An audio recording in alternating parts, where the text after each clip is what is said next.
son. Where'd you find it?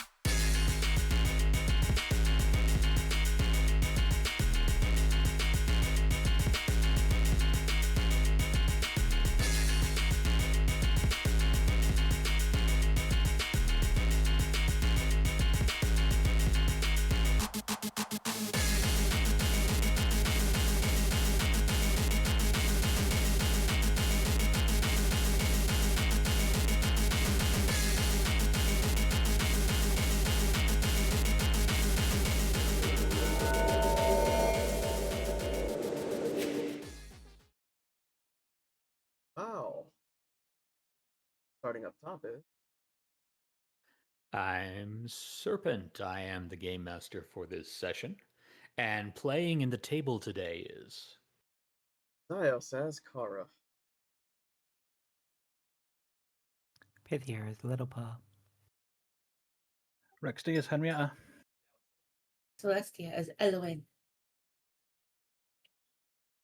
Shadow is Baxter Bones.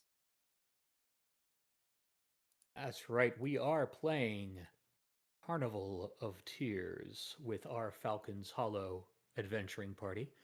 Zios, can we get the sound on the voices up a little bit because it's still very quiet on the stream.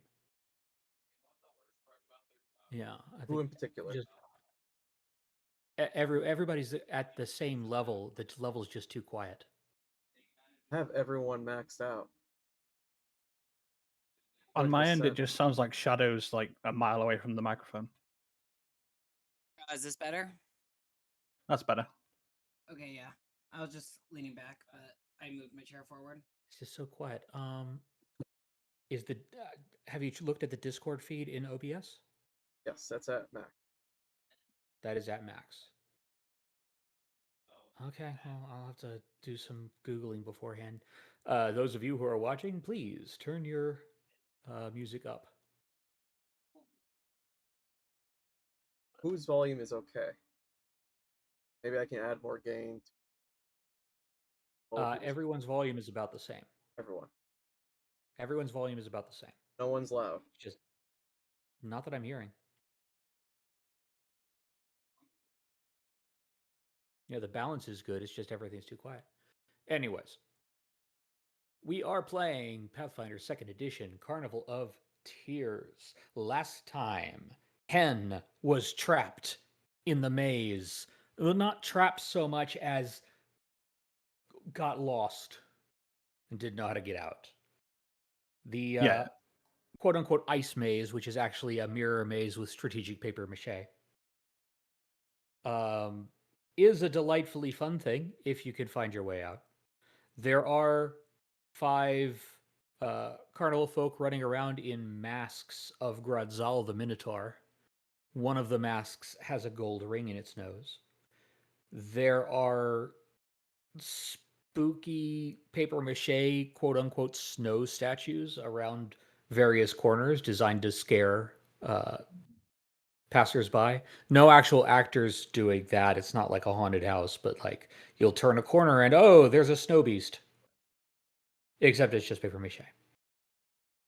Meanwhile, after a very fun wrestling match for Kara, a nice date for Elowen, and pissing off everybody at the pie baking contest for Baxter Bones, and Little Paw having a nice nap in Elowen's hair the whole time. The 4 of you decided that you wanted to go take a look at the infamous Peep Show. Do I have that about right? Correct. Yes. All right. Let's go over to our carnival map.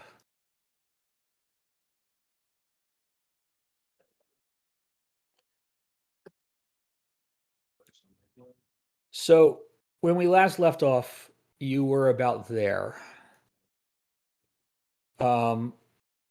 So as you start moving towards the Peep Show, the first thing you're going to see is the ale tent, a very important institution in any carnival atmosphere, because the ale tent is where you can drink for tickets. 1 ticket gets you a mug of ale. They have giant kegs set up.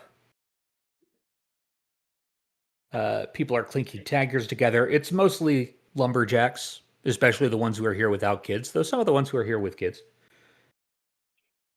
Ah, yes, always bring your Um, kids to the bar.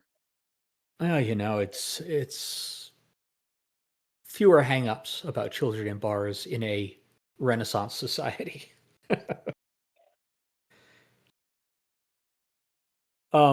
The tent is basically a cleared swath of ground. This used to be an old cut yard, but it's been abandoned. So they've now turned it into a big old tent. Some of the lumberjacks are kind of stumbling around. Are you going to stop at the ale tent, or are you going to move on?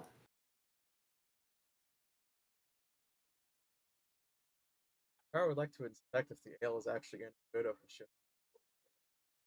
Okay. So Kara changes direction slightly to head to the ale tent. Ale is only a ticket. 1 ticket for a mug of ale. Please return your mugs.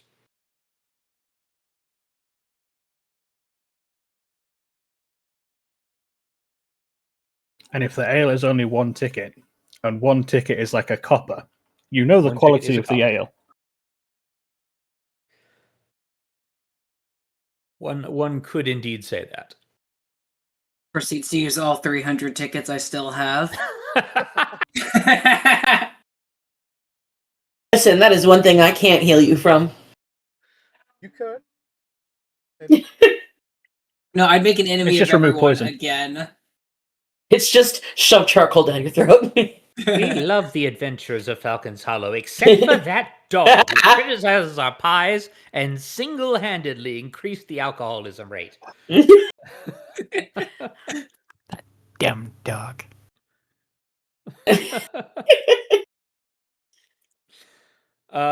Seriously though, Baxter, are you getting ale as well? I'm gonna say no. No, you are not getting ale. All right. Baxter would not inebriate himself in a public area such as this. All right. So, a standard level 0 mug of ale, which is what you have in the Pathfinder book, is a copper piece. So the ale you're getting is pretty standard. It's not great, but it's wet and it's alcoholic. Is it wet? It is. It is wet. It is in fact a liquid. Is water wet? You know, I prefer my alcohol dry. I don't think I want this. Water is not wet. Water makes things wet. Oh, in that case, is the alcohol wet? So Kara prefers a nice dry No, but it does wet wine. your lips. You know what's really useful for conversation about whether or not water is wet? Some ale.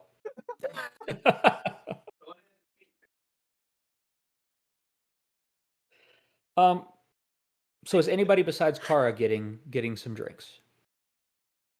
Do you want to see a little Paul drunk? Yes. There's only so much debauchery Elowen should be taking part in. Help, help. I'm in a maze. That's right. For the purposes of convenience. And why don't you give me another survival roll?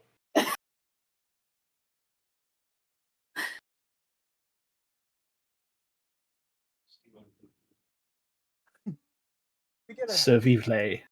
like a tiny dot there to see her head. It keeps moving.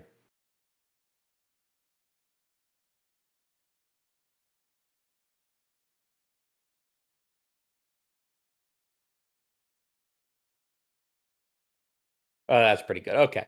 Hen, you will find your way out of the maze, finally. In time to meet up with the party as they leave the ale tent.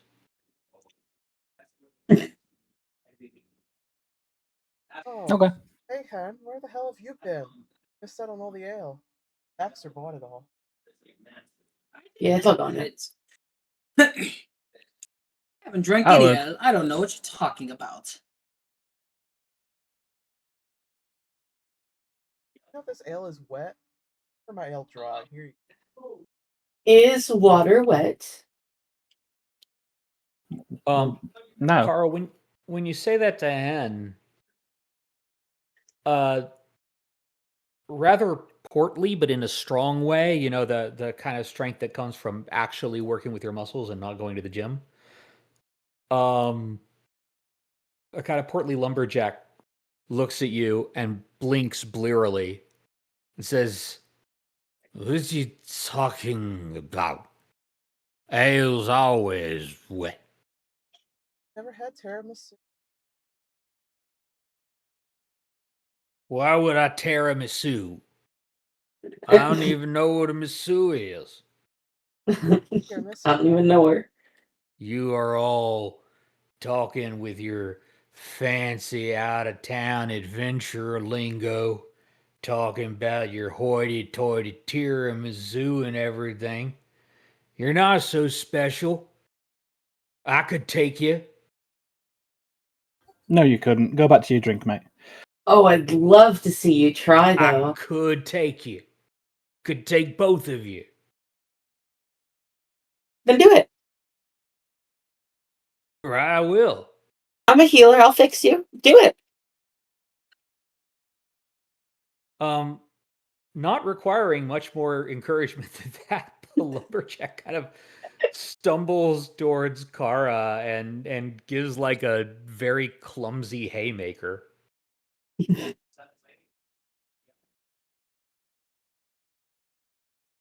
Let's see, where did that put him? There he is. But my attacks are not non-lethal. I might kill You can him. always take the penalty. You can always take the penalty to make them non-lethal. Can I? I don't think the Hawk will allow that. Oh shit! Um. This is a legitimate threat to a follower of Dahak. There is no survival for this man. No. Oh, yeah, it's a legitimate threat. Oh. Yeah, it's a legitimate threat. So, Kara, the problem is you're really considering whether or not Dahak would be angry if you just kind of knocked the guy out. And it's a genuine moral dilemma. You know, you're not really sure because you don't have a whole lot of religion. You've only barely been initiated into that, and and while you're thinking about this, his fist just slams into you. And here's the thing: the ale affects his aim, but it doesn't affect the inertia of the swing. And you get smacked down to the ground.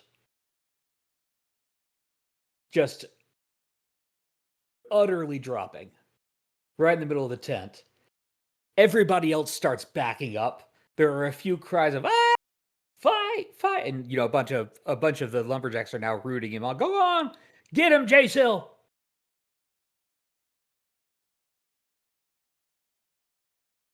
And Kara, you take 5 points of damage.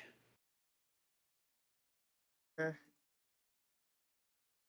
And Kara and Hen, you may now respond as you wish.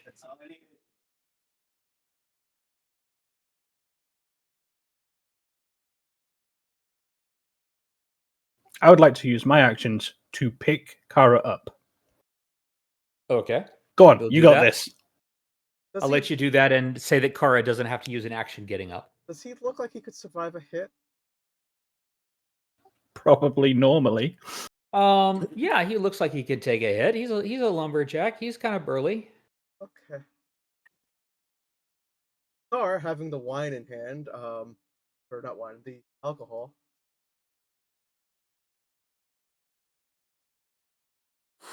Are you gonna alcohol flamethrower him? Yes. I know. Yeah, you can take a punch. I didn't say anything about flamethrower. Uh, Baxter instinctively walks over to get a bucket. Yeah, you're gonna need that again. This time it's not a critical, but still, you have just unleashed fire in a tent of drunken lumberjacks with casks of ale around.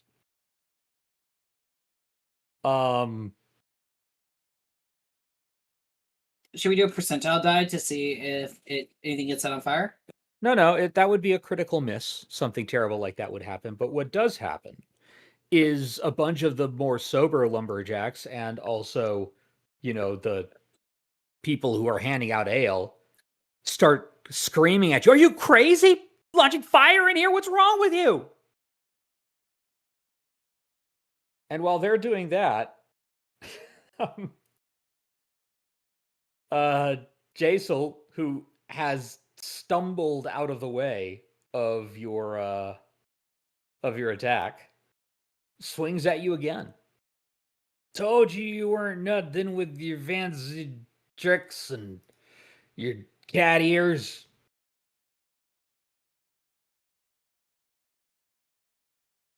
Man is so lucky my rolls are shit. Yes, but in his inebriated state, he does not realize it is luck. He thinks he's just really good at this. Can I catch that fist in my hand and just glare at him? Since we are being cinematic, and since he did miss you by 4, roll me a reflex save.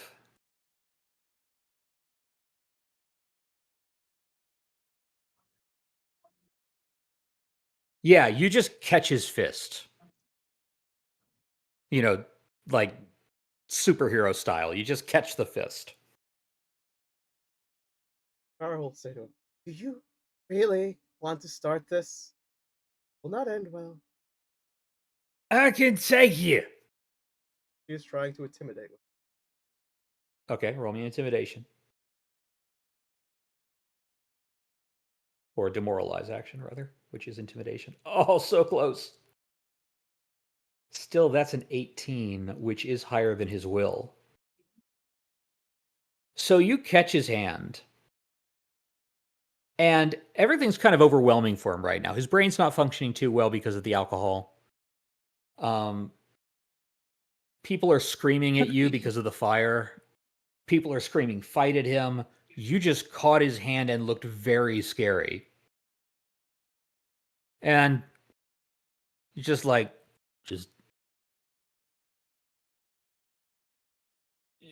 yeah. You're lucky I got somewhere to be. And he kind of stumbles away from the tent, if you let him go. I'm going to squeeze his hand as hard as I can. Okay, give me I guess that'd be a attack roll.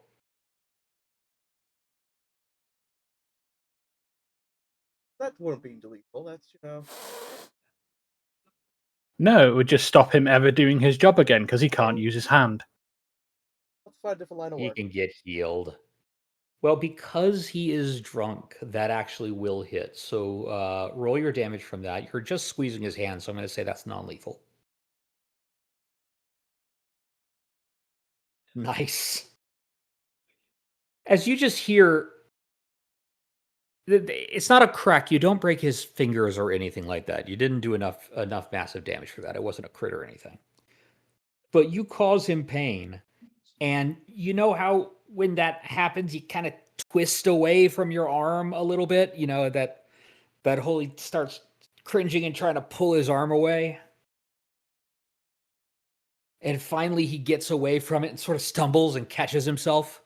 And then just, again, if you'll let him, turns and runs out of the tent. I'll let him go with that. Yeah. He couldn't even take you. There's no way he could have taken me. Sure thing, and With or without the swords? That's the question. With the swords, you might have a point. There's only one way that Hen fights, and that's with everything that she's got. Out of curiosity, Ken, what would have happened if he was fighting you? Would you hold your blades out? Well, yeah, that's a fight. So there's a lot of hullabaloo in the ale tent. They're not going to kick you out, though, because ultimately you didn't seriously hurt him. And in fact, some of the people are going to praise your restraint, Kara. Like, you took care of that nice and simple. He didn't mean nothing. He's just drunk as hell. You know, he's a good man in the camp. Oh, I'm sure he is, Uh, but what would have happened other if he had people are pulled that with Payday?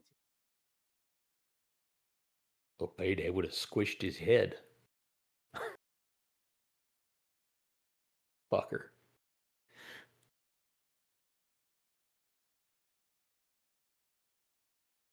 Well, speaks well of you that you ain't Payday. Other people are still pissed that you launched fire in a very flammable tent full of alcohol. Have a drink tap.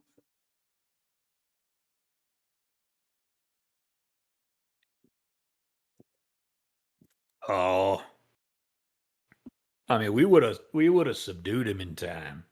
We just didn't need to because you were here. What if Payday comes in here and starts drinking? Then we'll let him. Nobody's going to tell Payday what he can or can't do. You crazy? Have you seen that man? What if he starts going around threatening everyone? Then it's Tuesday. I was going to say, I'm pretty sure he does that anyway without drink. That's every day. You don't. I know you've been around for a little while, you know, with your adventuring group, but you've been gone a lot, and you're not a long time Veiler, like most of us are. Payday just does that. He's one of the things you got to suffer to be here. Yeah, come a time where the people need to stand up for them. Well, if he was just a bully, maybe. But he's Gavel Creed's bully. Gavel Creed's the one who gives us all our jobs. We get fired, we got nothing. Yeah, but anyone can run. Yeah, but not anyone does. Gavel Creed has got an exclusive contract of mine in Darkmoon Wood.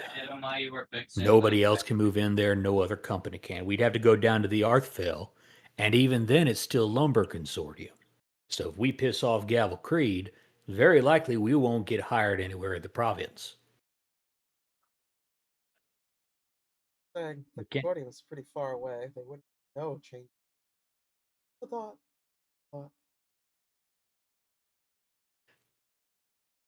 Well, Can you stop inciting revolution, please? never! Oh, sorry, that was me. I said, no, Serpent, no, can't let your out of character persona come in.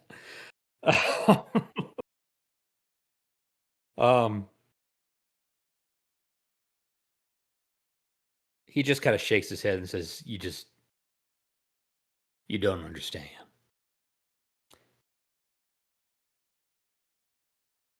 Carl will shrug and walk off. Yep.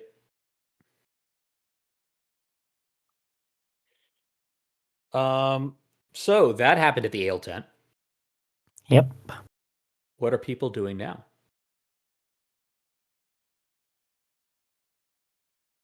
I guess we're heading to the peep show. While everyone has been distracted, Little Paul has a quiet ale. They will actually give you ale for a ticket. You are an adult by your species standards. At least everybody in town treats you as an adult. You have the tickets. They will give you a mug of ale that is about as big as you are. Yeah, she drinks it. Roll me a fortitude save.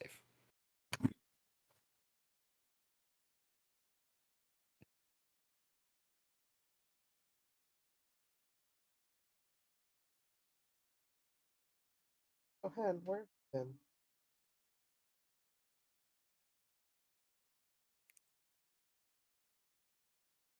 Well, I went to see the Minotaur. Okay. Little Paul, you down about half the mug, and you're a little buzzed, but you're still in control of your faculties.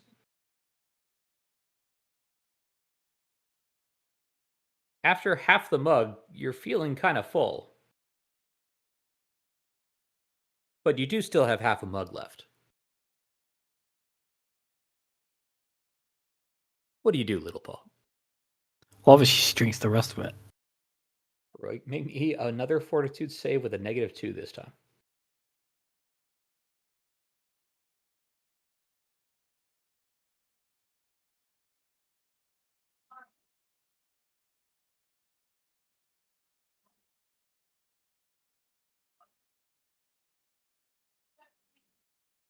Okay.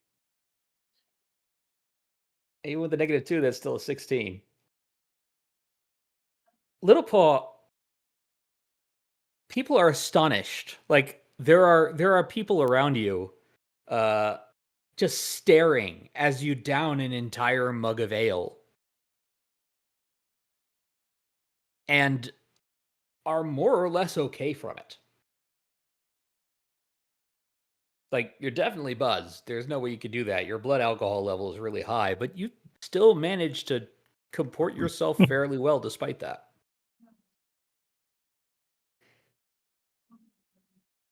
It's gonna clamber back up. You hear somebody say like, "That ain't natural," and another person just looks at him and says, "What, you mean the talking ferret who stands on 2 legs ain't natural?" I'm shocked. she's gonna like clamber back up onto Elwyn. Elowen, the ferret climbing into your hair now somewhat reeks of alcohol.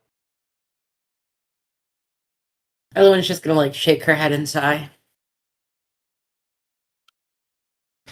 Oh, the room is moving. What are we gonna do with you? How much did you even drink? How much can your small body handle? You're a small body. How much did you have to drink?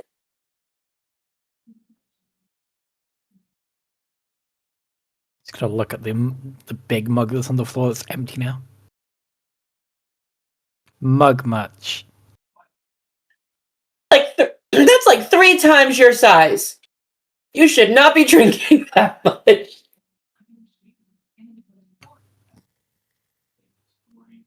At least it wasn't a full pint.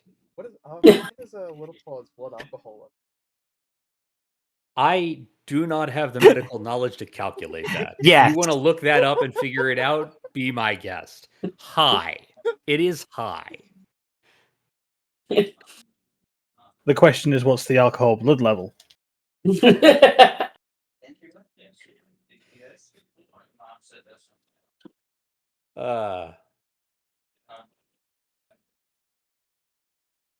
So what else are people doing at the ale tent? Everyone's babysitting. You have to now. Yeah. Baxter's gonna kind of just relax, and just kind of people watch. Okay. Elowen, are you gonna heal up Kara from the haymaker she took to the face? Yes, I will. Okay. I'm just gonna hand wave it and say that it happens. Your thing is good enough, and Kara's only down a few hit points. That's fair. A soft snoring comes from the head.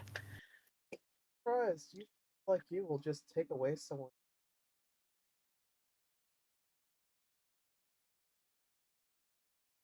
Huh? Oh, you don't do No, sorry, I didn't hear what you said. that. People take away people's created state. It's not my choice to make for them.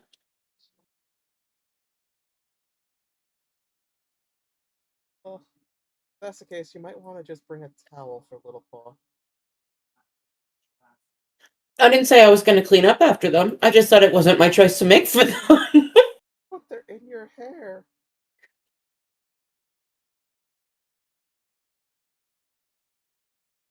Yeah, we're going to have to figure something out about that, actually.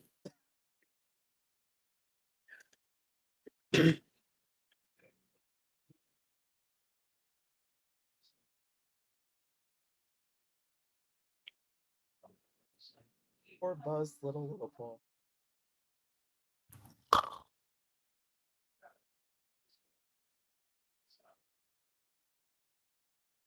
Drink more, Little Paw or Hen. Well, just on sheer well- body weight, I definitely could drink more than Little Paw. Yeah, my vote is on my little green child. Bear in mind, I was also raised by dwarves and orcs, so it's kind of in my blood at this point. What I'm hearing Oh. is a fundraiser for the kids of the town, where you and Little Paw have a drinking.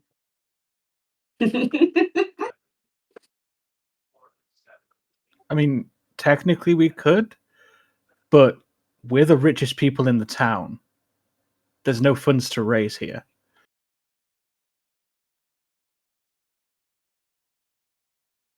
God, how did that happen? Adventurers, it's a weird economy.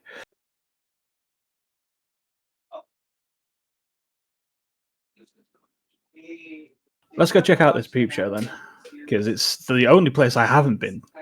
I've just been waiting to peep. Yep. Sorry. All right. Where if it's just a library that says you're not allowed to make any sounds. It's just, we walk in and it's just a bunch of chicks. Peep, peep, peep. So just beyond the ale tent, just right in back of it, is a pair of nondescript tents. The closest one emanates a soft, rhythmic music of shakers, clay drums, and tingling bells. In front, a cross-armed orc, full-blooded orc, stands at the tent's entrance with a look of firm determination.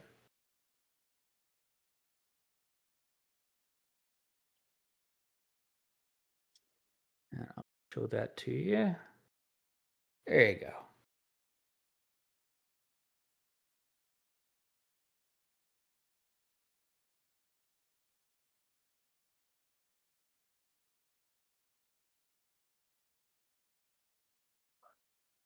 The orc does not say anything, but he tracks your movement. I don't like that.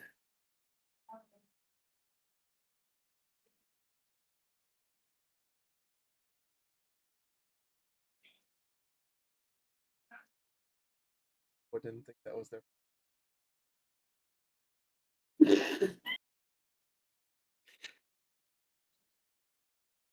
Go ahead and give me a society roll, everybody. That's not her type. Why do I think it's my dad? I know who my dad was. Well, I mean, you thought you knew who your mom was, but apparently it's Elowen. Yeah. Yeah, exactly. I mean, yeah, fair.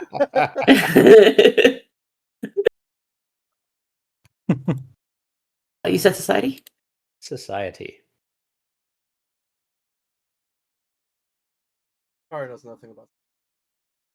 Respect my society. Apparently, neither do I. It's one of my And higher for- pluses without for a without moment, training. Yeah, for a moment, you think that is your father, but no, it's not. It's The markings are wrong. It can't be him. Bark is wrong. Just for a moment, you do a double take though. Baxter and Elowen, you two have spent the most time wandering around town helping individual people. So you two are the ones who realize this orc is not a with the carnival. He's not a carny. He is someone that you've seen before as a guard at the Rouge Lady, which is Falcon Hollow's Den of Gambling iniquity. casinos / brothels / den of iniquity.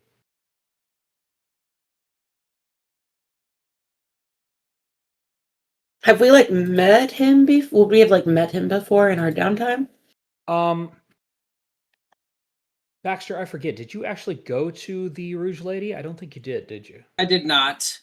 Yeah, you chose not to do that one. So no, neither of you have actually met him, but you have seen him.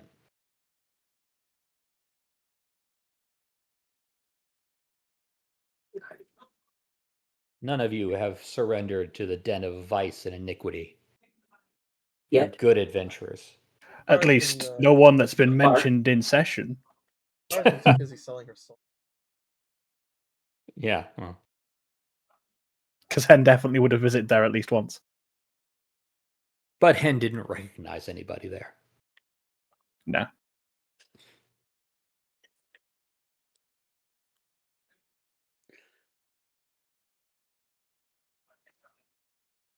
You would have seen, though, that Holland's sister, Rala, is one of the girls at the Rouge Lady, a very popular one.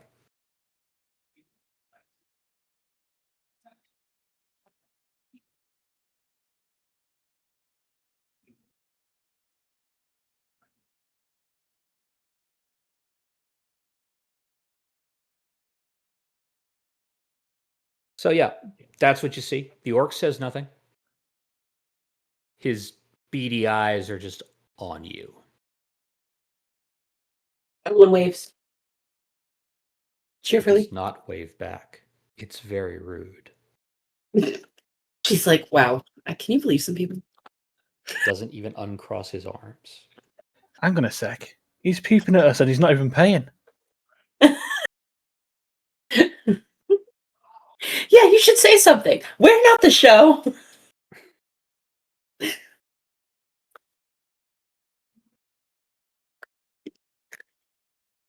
Tara would like to size up his muscles, whatnot, for distance.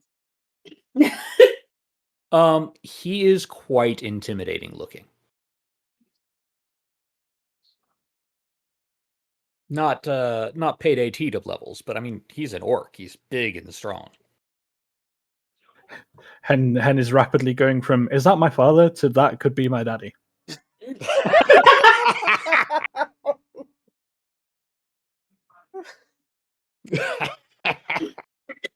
Relatable.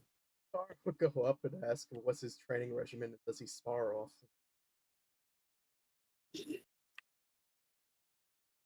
He looks you up and down. What'd you bench, bro? Actually, yeah, give me a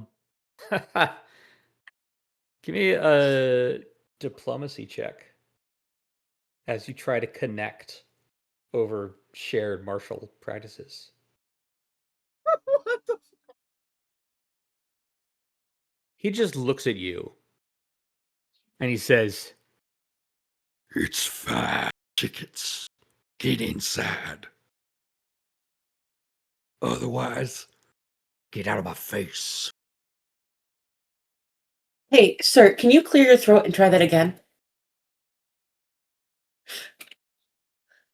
I said it's 5 tickets Oh, to get sorry. inside. Otherwise, get out of my face. Baxter will hand over 1 sec. 5. Baxter's the one with the most tickets, so he's just gonna pay for everyone. So I'm just gonna do the math real quick. 5, 10, 15, 20. 25 tickets.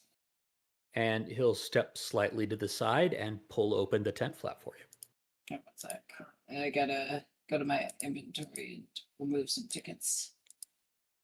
one is so serious? No one likes the.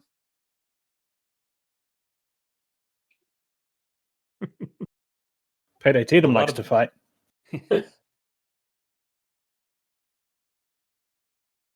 Tatum just likes to. Usually Tell me through with a fighting. casual 225 tickets remaining. Man, you're gonna run out one of these days. Not before the 28 days carnival's I'm gone. gonna be here. You see, I'm just imagining Baxter having like, you know, like how when you go to carnivals and stuff, there's like always that one kid who just is really good at the games and just has like the scarf of tickets. Yeah. I'm just Yeah. imagining Baxter's walking around with like this massive scarf of tickets on him. The Thank people you. who, And now I'm sorry. Now I'm for some reason imagining the modern day version of that, the iPad kid. Baxter's an iPad kid confirmed. Yeah, exactly. The last day, we're just gonna throw all our tickets around the town, aren't we? Oh no, Baxter's going to after once the third day ends, Baxter's going to hand them out to people and be like, save them for next year. so Something tells me they won't be here next year. If we're here, if we have anything to say about it, there will be. so as you go inside the tent, the music is of course coming from here.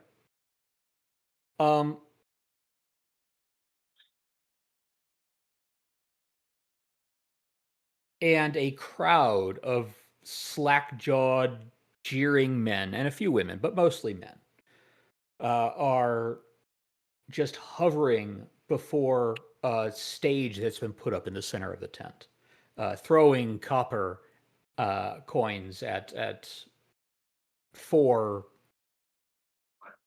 rather pleasing exotic dancers. I mean, it's a small town. You're not going to get like the best of the best here, but they look nice. Three of the dancers are women. One of them is a man. All of them are human. The dancers dance to the rhythms that a pair of musicians with a somewhat olive tone to their skin, possibly from Varizia, play out. One of them on a violin, the other on a tambourine. And then surrounding them, one on each corner, are four burly orc guards that show no compunction at slapping away anybody who tries to get close and get a little handsy. And bellowing, "No touching!"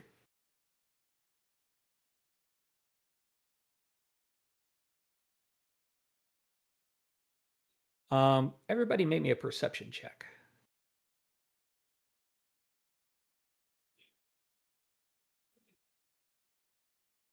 I always forget where that is in the show. Yes, it's a little strange that it's not a skill anymore, isn't it? Yeah. Kara knows nothing.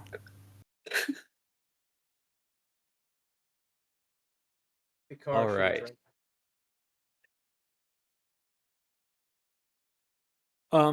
Between the jeering and the bellowing of orcs and the chattering back and forth and the music and all of that, it's pretty noisy in here. But Elowin, you can definitely hear what sounds like an argument coming from outside the back of the tent. You can hear a raised male voice. You can't make out what's said.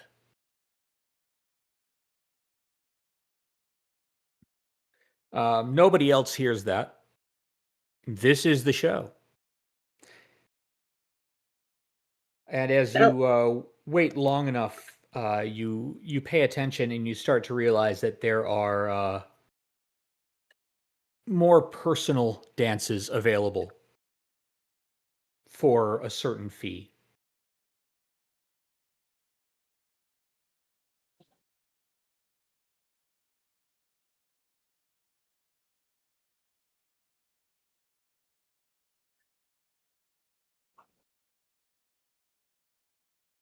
You know, and it's awfully strange with all the muscly orcs around. Not one of them is on the dance platform.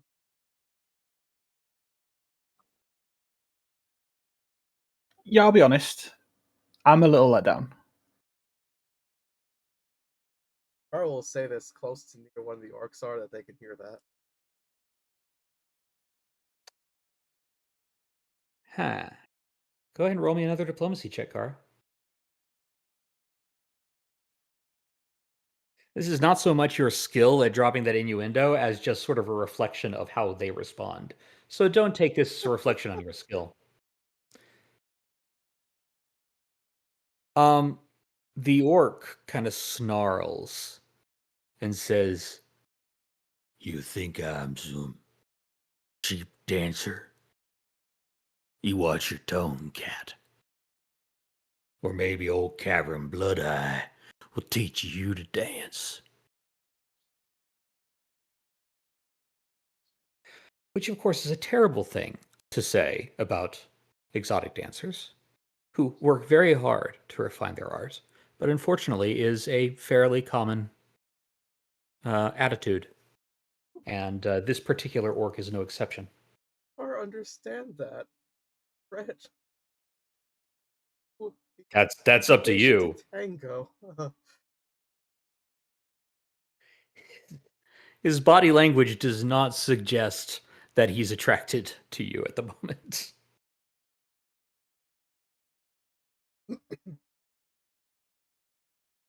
Well, you know what they say. It takes two to tango.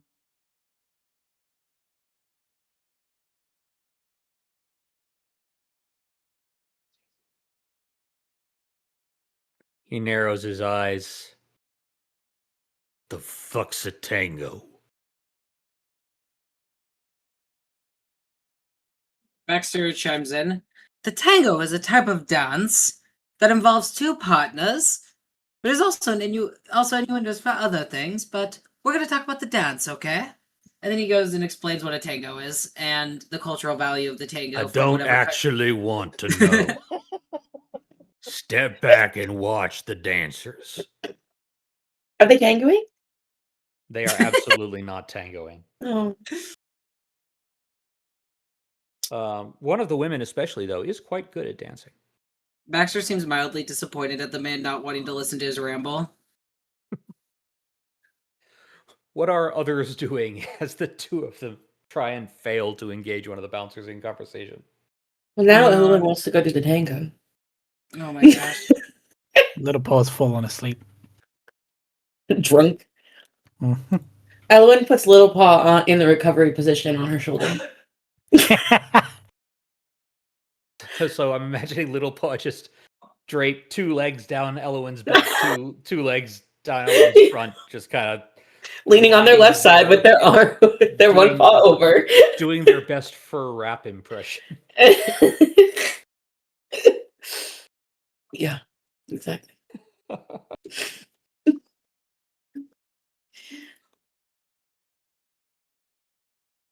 I'm not going to go into detail because I don't feel I need to. But TOS. you can imagine the kind of comments being made from the crowd. They go, ooh. That's it. This is Oh. not the kind of burlesque show where the performers are celebrated for their skill. No, This it's is not. a pretty sleazy dive. And it's run by Cavern Blood Eye of the Rouge Lady, which is not a very sex worker positive place to be a sex worker. I mean, what do you expect in a town like this? Oh, Han, I think we should open up our own competing brothel. One that treats I've the workers already- better. I've already got blueprints. I can build a maison derrière right now. You could call it Blueprints. The other's the Red Lady. True. And it would be full of orc dancers. And there are prints. Are you talking about this in front of the orc bouncers? Yes. The immediate answer. To be fair, Hen's Yeah. already like heading towards the exit at this point. Okay, well, Takara, they're like, You just try to compete with Cavern Blood Eye in this town. See where it gets you. We'll pay you better. No, it's my experience that fur rugs don't pay very well.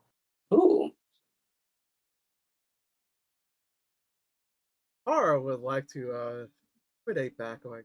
No scales, not fur. Okay. Hen is going to attempt to drag everybody else out of here Oh. before it burns down. Oh.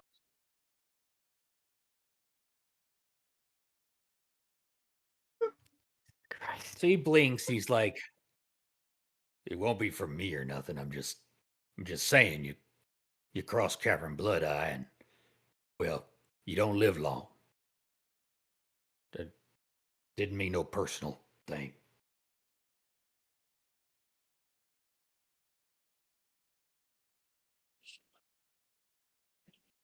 That'll do, Goblin. That'll do. she's just calling Orc a goblin. I mean, I'm part dragon. He just called me a cat, so So the bouncers have been holding a fairly equidistant cordon around the stage, but now they all kind of shift a little closer to you. All four of them. And the one that you intimidated isn't going to stay intimidated for long when he's got three of his fellows backing him up. What did you call me? Cat?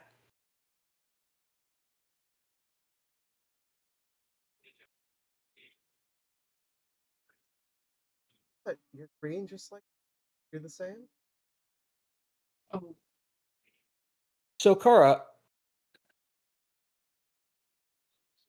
what he's going to try to do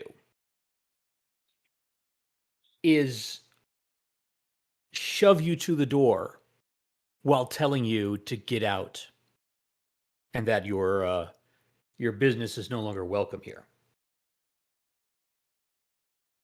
Are you going to let him do that? That's okay. We're going to open up the blueprints, a much better resort. Well, you ain't gonna do it here. Get out. And Kara, unless you resist, you will be ejected from the peep show.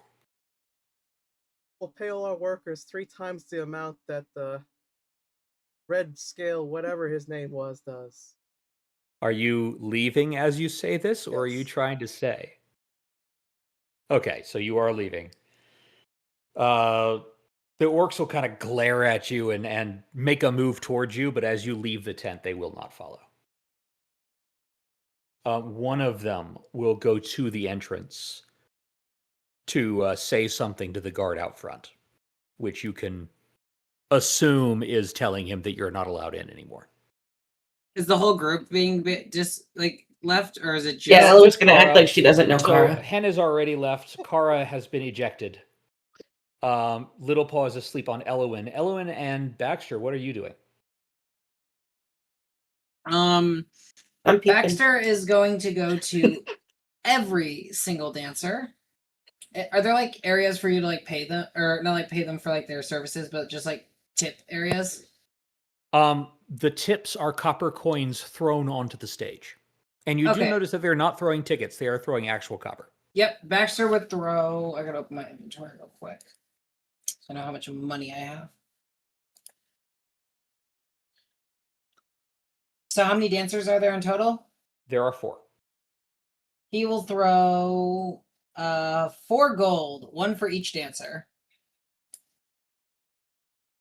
4 gold coins. Yep.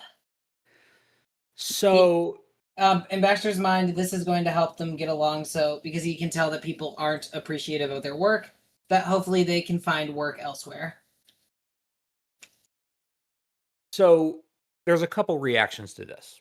The dancers, as sensually as they can, giving you lots of eye contact, lots of smiles, lots of winks, lots of little flirtatious waves, saunter over to pick up the gold that you just gave them, which is probably more than they've gotten from everybody else combined.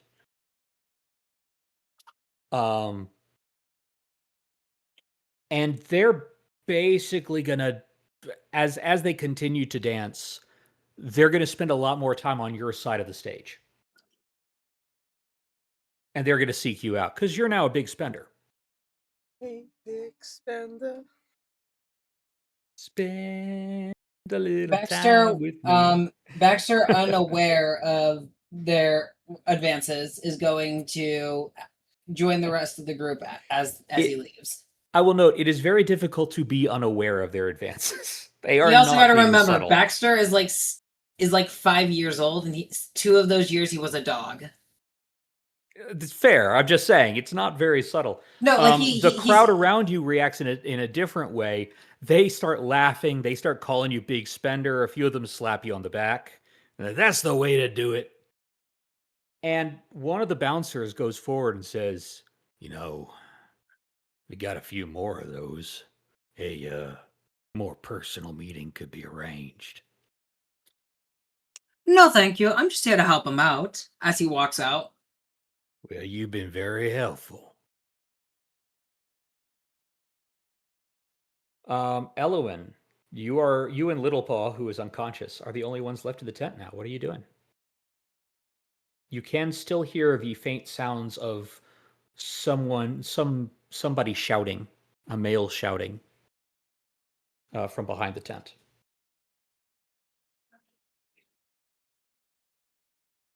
Mic was muted. Sorry. Yes, that's what she wants to follow. Is the sound of the yelling. Okay. Nobody else is with you except for Little Paul, who's asleep. Yeah. You're going out there alone. All right? Yeah. Well, no, I don't want to, but yeah. So behind the tent, there's like a little makeshift alleyway between the two tents and the wagon that they use to haul stuff in. Mhm. And in the shadows there, sort of tucked away, is someone you recognize, a red-haired woman with wide, innocent eyes, who is crying and holding her face in pain, holding the side of her cheek in pain. And you recognize Rala Hebriden, Holland Hebriden's sister. The one who said that she didn't want to get to know any of the adventurers well, for fear that she might bring repercussions on them because of her boss. Oh, okay. Her cheek is already starting to bruise. And in front of her, a short Dromar, that's a half-orc, with blood-red eyes, glares at her, snarling. And he is the one who is shouting at her. What draws the eye even more about him, though, and what makes him a truly grotesque figure, is the fact that his nose is entirely missing. It has been replaced with a false nose made of bronze that has been fitted over it and strapped to his head. But it still sort of disgustingly glistens with red stains of blood and mucus on his upper lip that he has to wipe away frequently. Ew. Because, prosthetic has its drawbacks. And he is just shouting at her. Says, you listen here. If you want to keep working for Cavern Blood Eye, then you will give the customers what they want. I don't want to see no more reluctance. I don't want to hear you say that you don't want to spend time with someone because you don't like the way they look or smell or act. Who do you think you are? You are mine. Elowen's gonna slap him. Right in the face. All right. Roll me a melee attack. Okay. And we are making He enemies is left, entirely right, and flat-footed center. and off guard from this.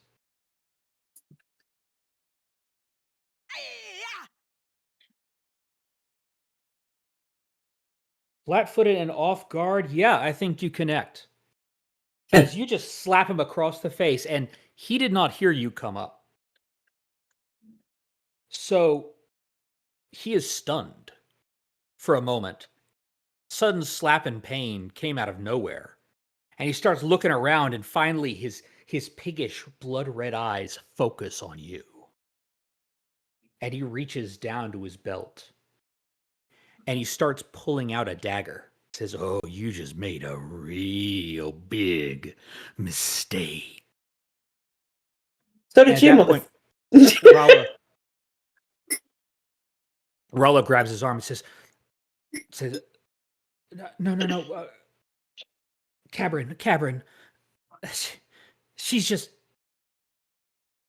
It was an accident, I'm sure. I'm sure she didn't mean it. No, I meant it. Also, I would back away because if he touches you one more time, I'm gonna kill him.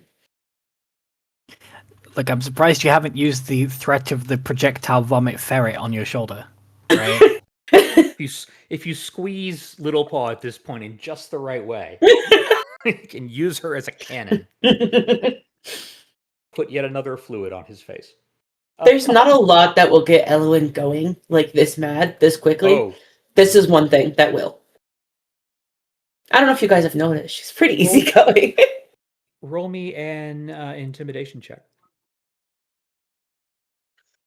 You are at a number of bonuses here because Cabrin is alone without his guards around.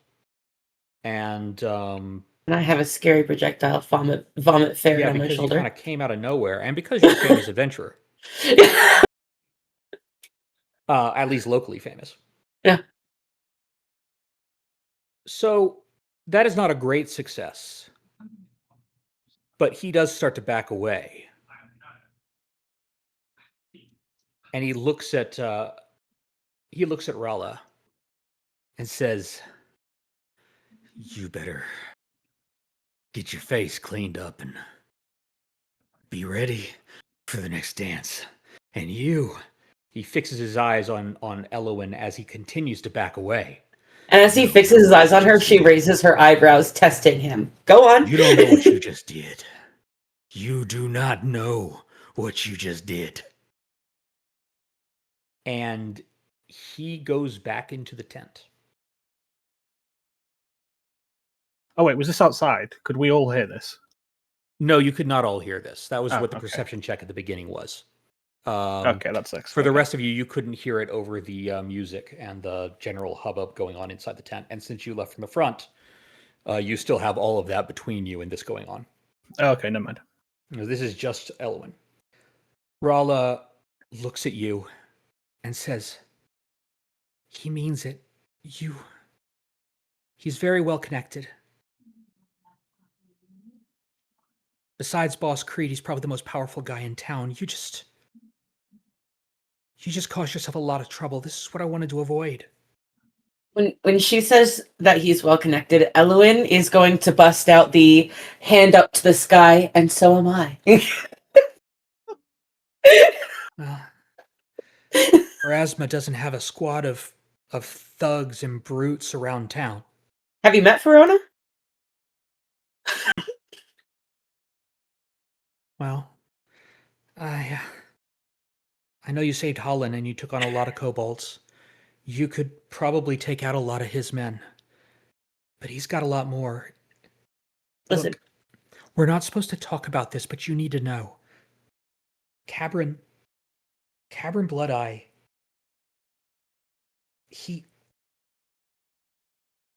runs the Red Rock Guild. It's a crime syndicate out of Falcon's Hollow.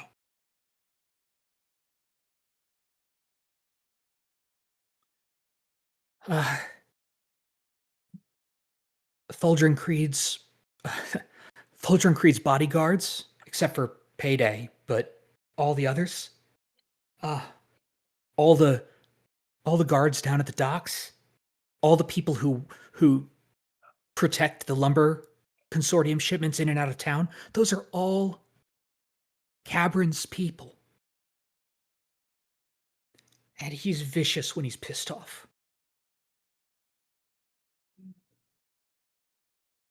Would you have rather I just let him do that to you? Would you rather live like that forever?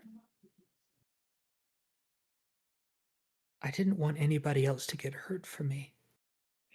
I didn't do it for you. Well, I did it. I did it because of him, not just for you. If it wasn't you, it would have been some other girl.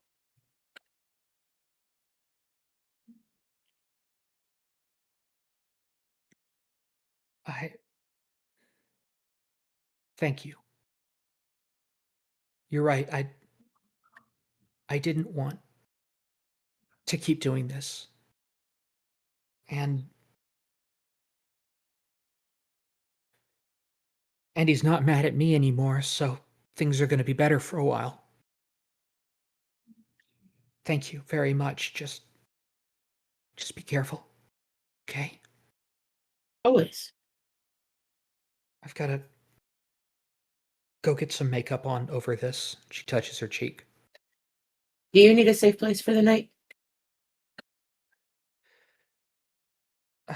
No.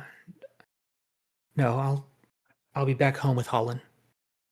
Okay. That's as safe as anywhere else in Falcon's Hollow. No, he's like I said, he's not mad at me anymore. He's not going to come after me. Good. God, I wish I could just leave, but You could. my parents are dead. This is all I know how to do.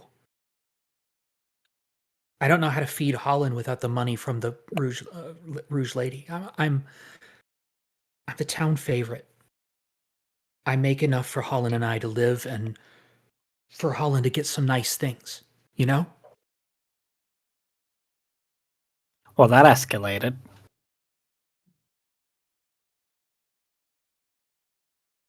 Let me think on it, and I'll see if we can think of something. She looks at you, and the whole time you've seen her, she has because her eyes are a little larger than usual, and because of the shape of her face, she has a very sort of sullied innocence look. Like she looks like a damsel in distress, which is why she's so popular with a certain type of customer. Um, but for the first time since you've seen her, you see a little glimmer of hope in her eyes. And she says, I'll pray to the gods for you. Thank you. Thank you. Just be safe. You too. And she withdraws into the other tent, which is where the dancers can get ready for their shows.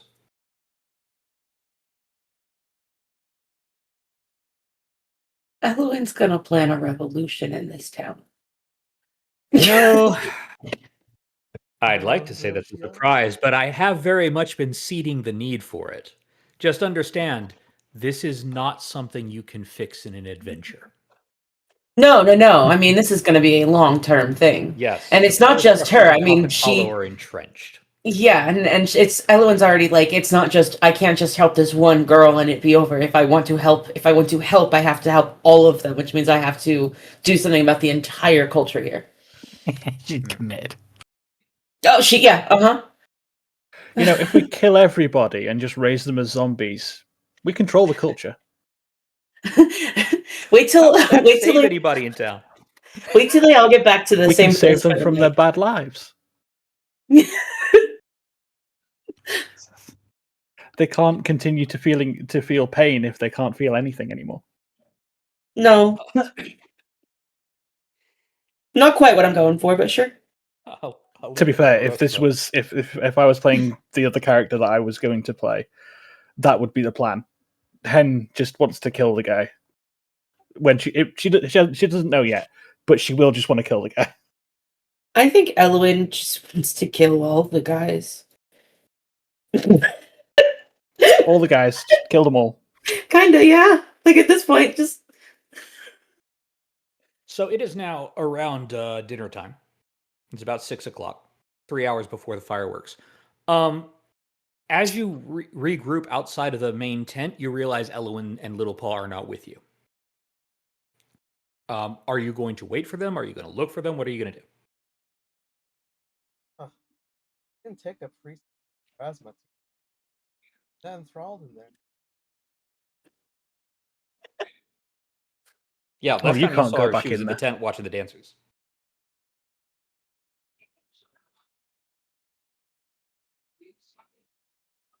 Guess I'll go find my mum.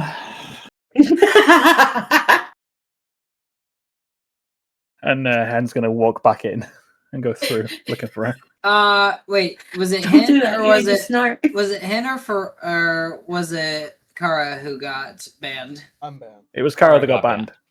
Okay, then Baxter would not stop Hen going back in. As you start walking back in, the orc at the door looks at you and says, 5 tickets.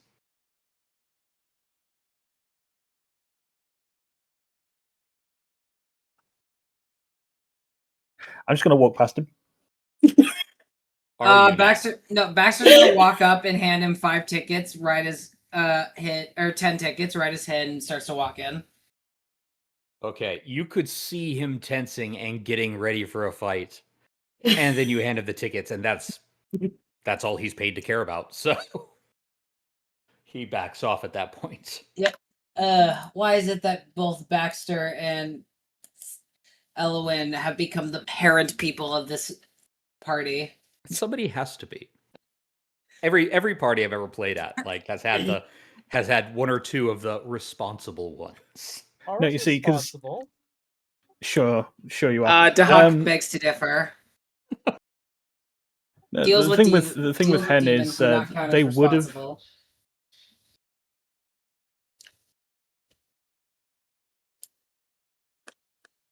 They would have gone to someone and been like, "Can you give me tickets to get in?" If we hadn't already paid tickets.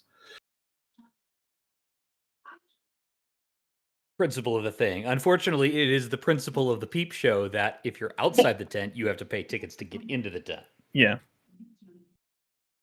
So that would have been a fight, but yeah, she's gonna head in anyway and start looking for Elwyn. All right. Elwyn is not here, although a really very striking Dromar, shorter than usual, with gray skin, piggy, blood red eyes, and a bronze nose. I mean, you're gonna notice somebody like that. And I think in this case, even Hen would know that this is Cavern Bloodeye who runs the Rouge Lady, the brothel in town. Because, like you said, Hen has been there.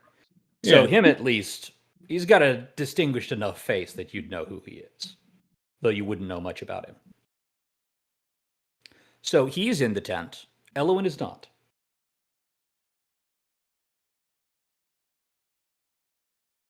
You know what Hen's gonna do? Hen's gonna walk up and ask if he's seen an elf anywhere. Oh no. He's going to look down at you.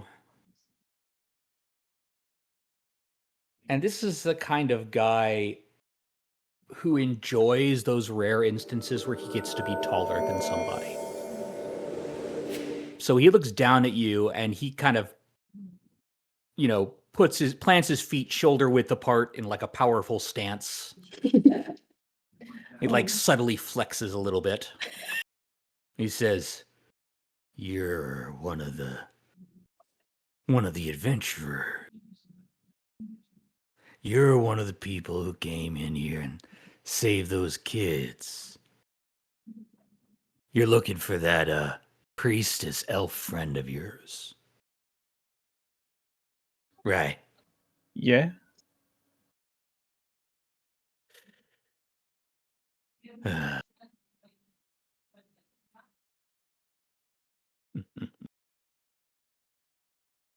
Well, I saw her round the back, getting real friendly with one of my girls.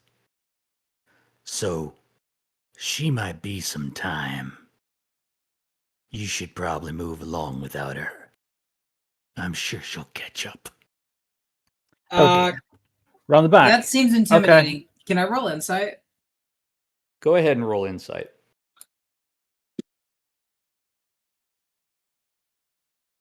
Or perception in this case. Oh yeah, perception. Suddenly, Yeah, I it's perception. really think I want my friends to come find me. I feel like I'm gonna get jumped.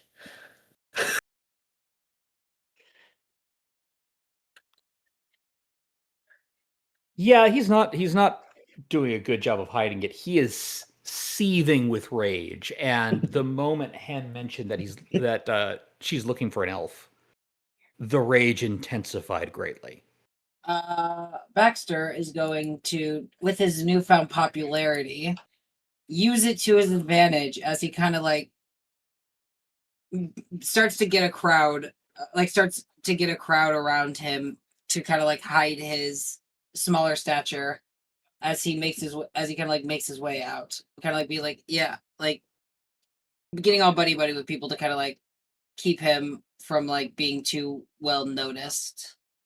Okay, so essentially you're making it less likely that anybody's going to mess with you because you're being friendly with everybody on your way to the exit. Do I Yep. understand that right?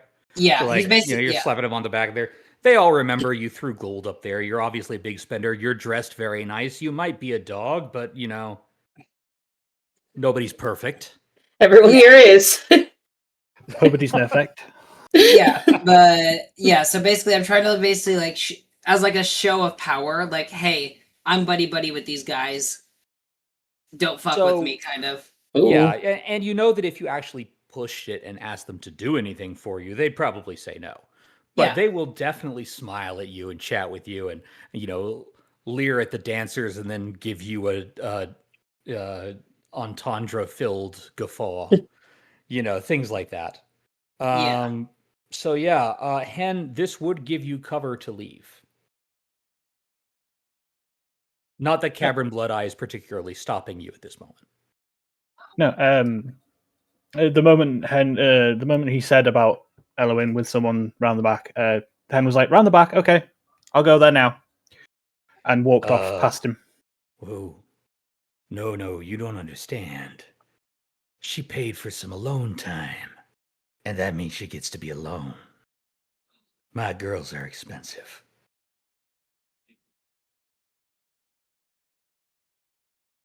So you're saying you're stopping me from going back there? When somebody pays to be alone, they get what they pay for. That's the policy of the Rouge Lady. That's the policy here. I know you've been to my establishment. You understand how this works. You pay gold, and you get some nice, private time with one of my beauties. Yeah, but you see, the thing is, it's not private. One of our other party members is with her. And you're stopping me from going to see my party member. For what reason exactly? Out of my way. I'm going to intimidate him with a glare.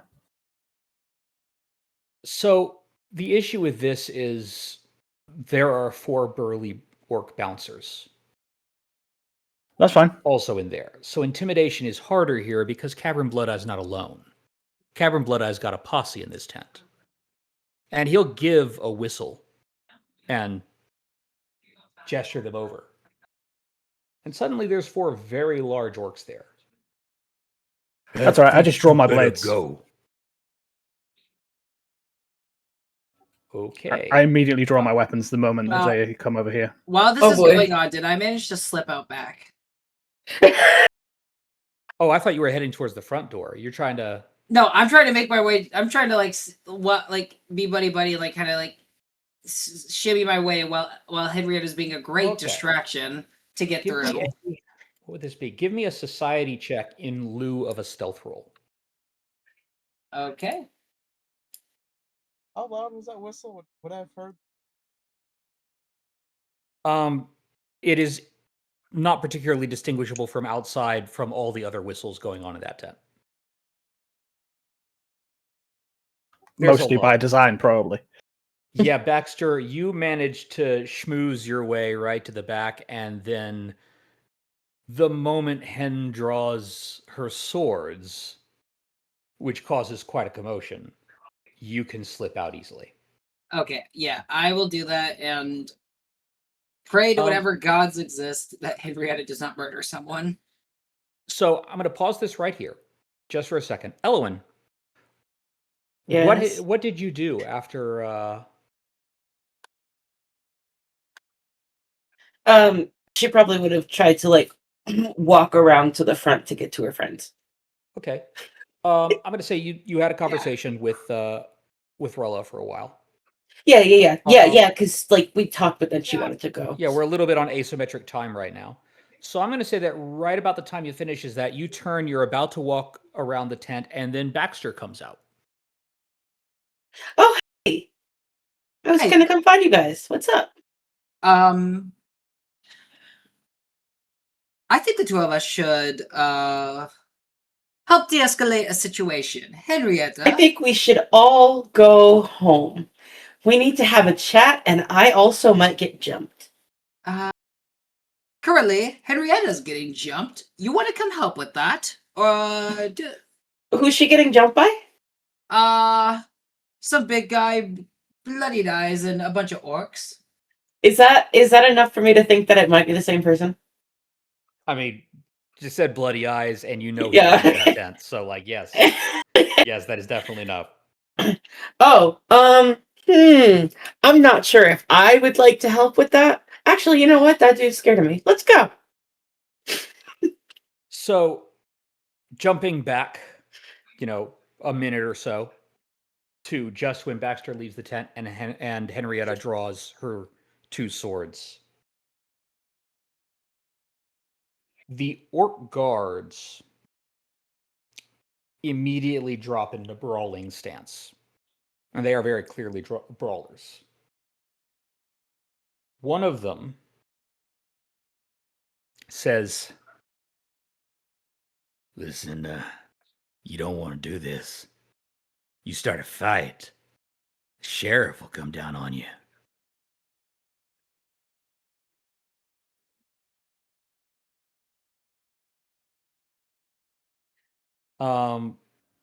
as the orcs moved forward, naturally, everybody turns to see where the 4 biggest guys in the tent are going, and they see your naked blades, and there is panic, and there is a rush for the door. The 4 dancers scream and rush for the back.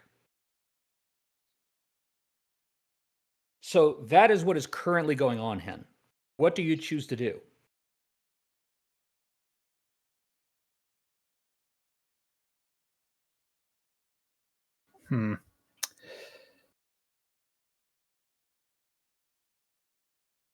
Hen knows the sheriff guy, right? You do know the sheriff, Sheriff Belson. You all know him. He was very grateful that you've been adventuring. Depending on how closely you listen to Baxter talk about what they've been doing the last few weeks, you know that Baxter's been working with him. Yep. Baxter's become quite close. I've been like a pseudo deputy to him. Yeah. See, That actually gives me an idea. the problem with that, fellas, is we know the sheriff. And Cabron Blood-Eye laughs. Ah, out-of-towners.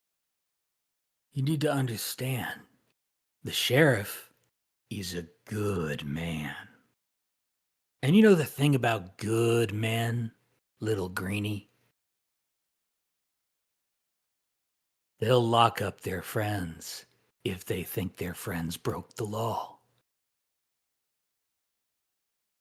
See, the biggest problem is that you're stopping me from being with my friend, and now you're surrounding me with people. This is self-defense now. I'm in the right. And about this time, as Elwyn and Baxter duck into the tent, the 4 dancers rush by out of the tent. And all the other people are running. Elwyn, Baxter, there is panic. Yep. You 2 and Hen, give me perception checks, please. Okay. Question: where is I'm Verona busy. in all this? Where is what? Where's Verona in all this? Oh, I entirely forgot she existed. She's having even this though you movie. mentioned her in discussion. I'm assuming that she got paid to go into the tent. For convenience sake, since we already ran the scene, I'm going to say she did not go outside with her, so she's still in the tent. Verona really likes the peep show. I mean, one of the dancers was really good, and, you know, none of them are bad looking. Listen, it's not like I've ever seen any. It's not like she ever saw anything like that in school. Come on, Yeah. gotta give her a break sometimes. But Elwyn, you are distracted as Verona moves back up to your side as she sees you, and gives you a nod and asks if everything's okay. She's gonna like very subtly like kind of grab her wrist and like give her like a non-verbal like stay right here. Baxter, you notice Hen surrounded by 4 hulking orcs. Yep. I have a plan. You have a plan. Oh dear. Yes. Baxter is going to walk up and he is going to enforce his pseudo deputy position as with his connection to the sheriff, as he says. Okay. Remember, you were not officially on the books with the sheriff. I you were fully investigating secretly. Yep. Oh wait, I was investigating secretly. You're right. Yeah, you were. Baxter is going to walk in and he's going to say, damn it, I wasn't able to pick up the skill that de-escalates situations, was I? Because I didn't have the criteria for that. I need to be expert in diplomacy. Because I remember at the, let's see. Streetwise, what's this? It's information gathering.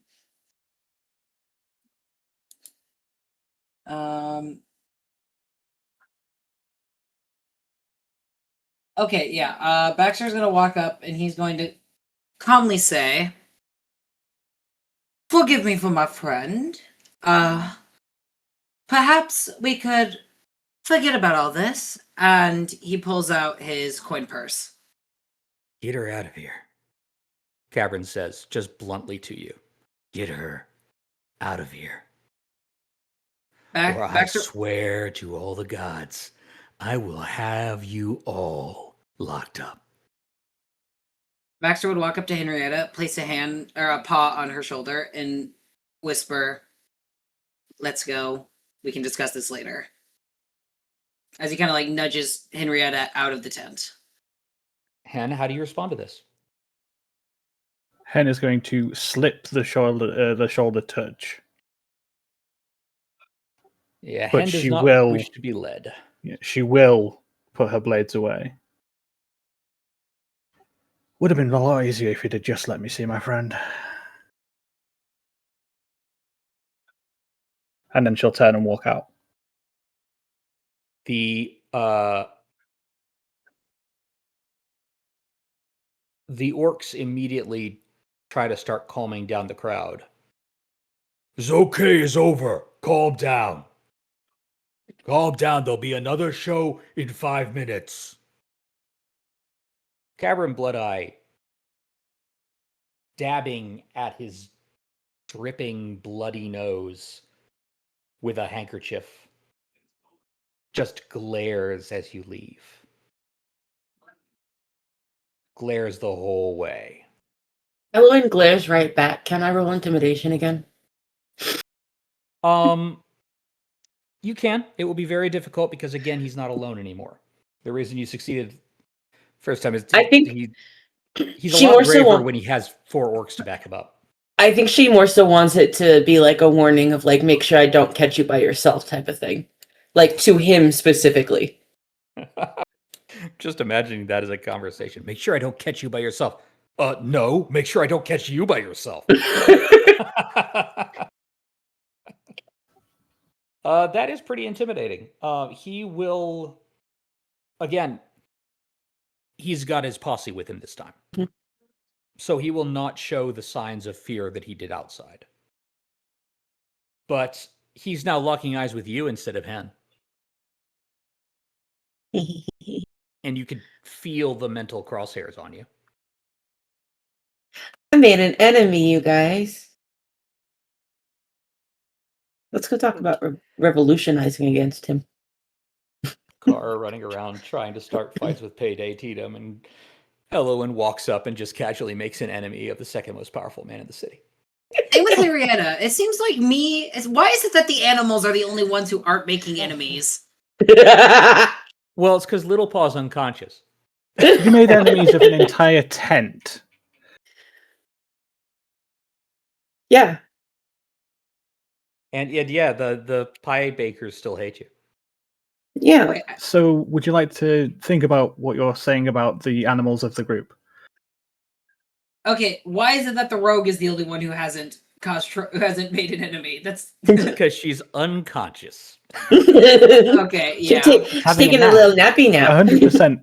If they were awake, there would have been more problems. Yeah. But yeah, I'm going. We said we're going home for the night. Yeah, we need to have a conversation. Yeah. You're not going Definitely. to stay for the fireworks? See the fireworks. You can leave if you want. I'm saying it. No, I right want to now. see the fireworks. Everyone back Yeah. outside, or The fire. It's about dinner time now. About 6 o'clock. The fireworks are in 3 hours. How far away is how long would it take to walk to the tavern and back? Back to the inn where you're staying, you mean? Yeah, like back to the inn and then back to here. It'd probably, all told, round trip take you about an hour in travel time. All right, so that'd give us about an hour and a half of And like talking that's time. counting, that's counting getting to town, going to the inn in town, actually, entering the inn and going back to your room and whatever.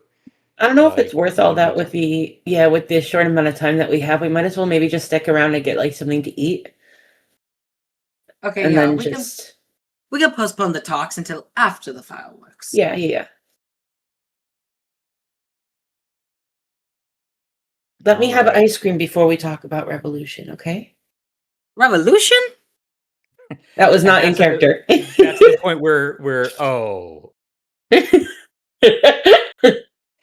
Anyways, they all come out of the tent.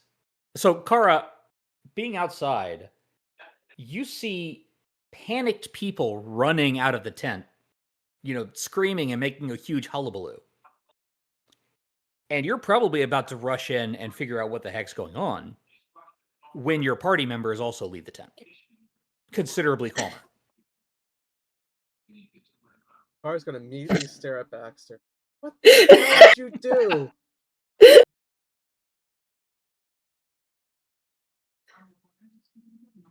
Why don't I ask Henrietta? Henrietta, what did you do? Well, he was in my way.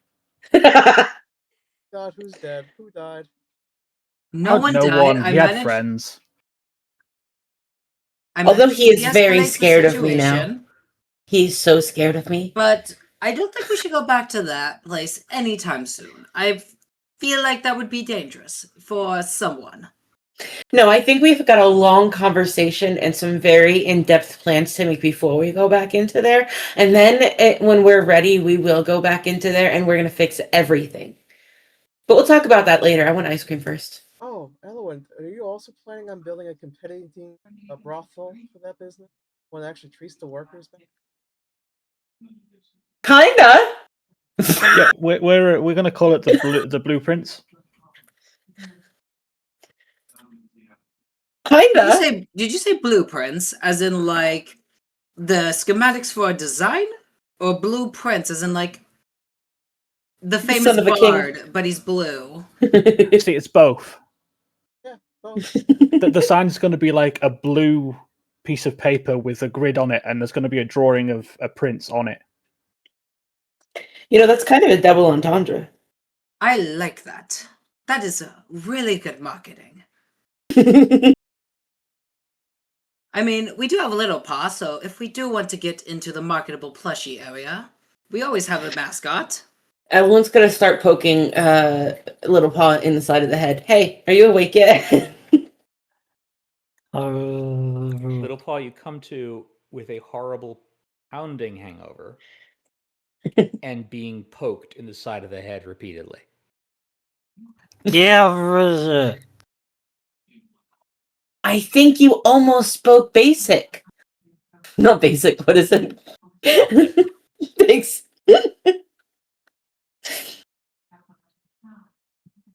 Angry ferret sounds. Common. Called common Yes, here. it is also No. called common. Well, Yeah. Taladine. Taldane is common, is Taldane.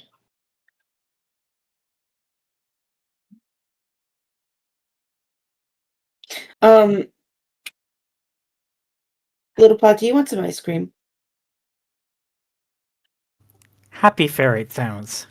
This is banking a lot on Element being right that there is ice cream. Is there ice cream here?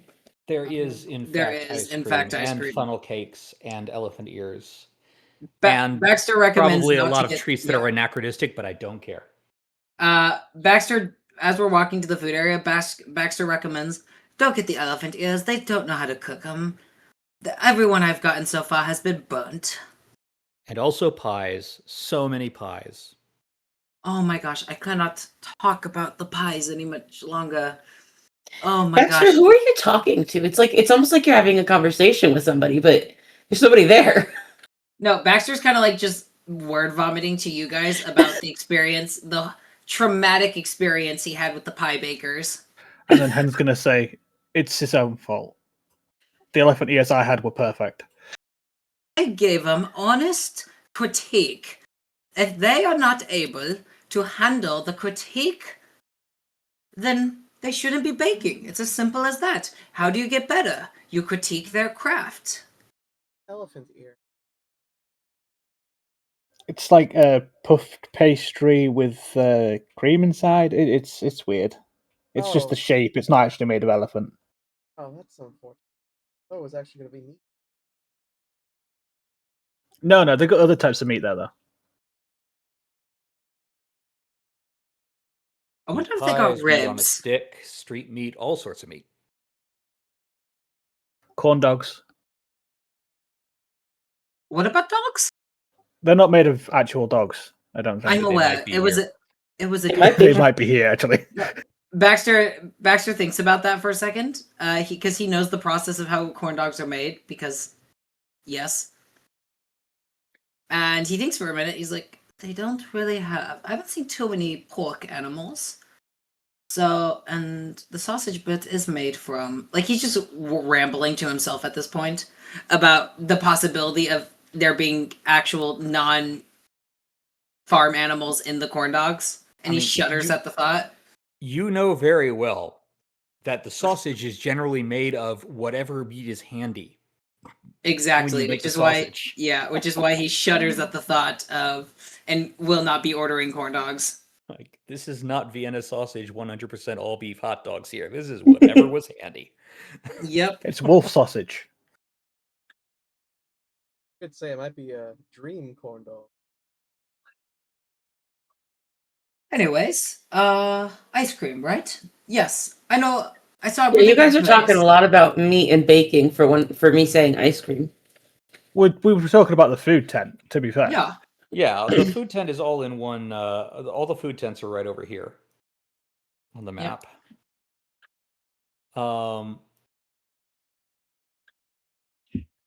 You know how you do at a carnival. You have a like an alley or not an alley, but like you have a little path that is just lined with stalls selling all sorts of stuff.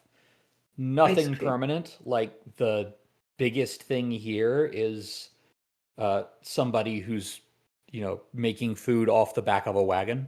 Everything else is just like little pavilions set up. They charge tickets for the treat.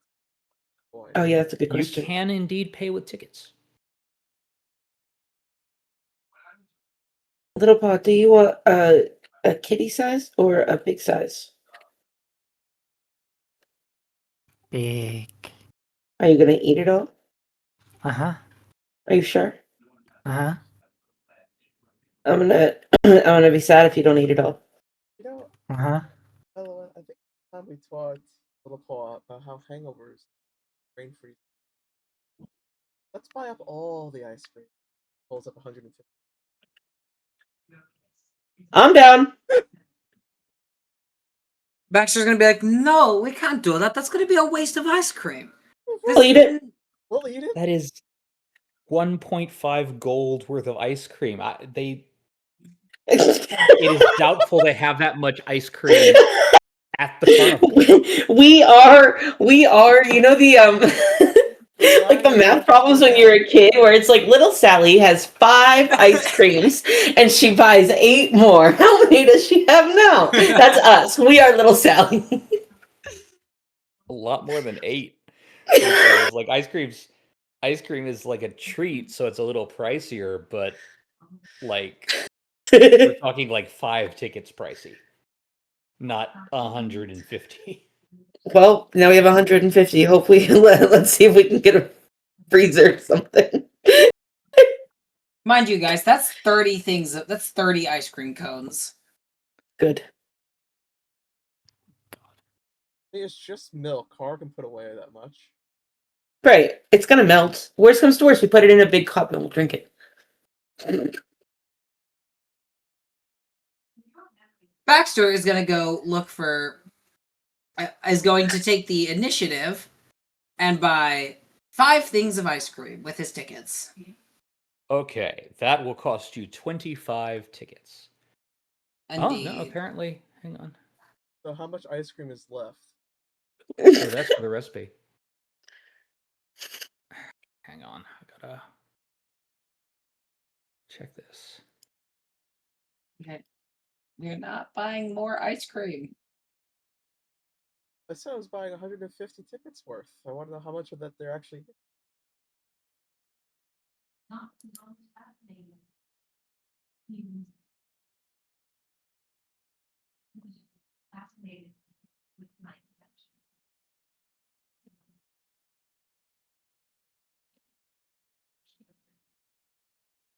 Well, either way, no matter how many tickets we're spending.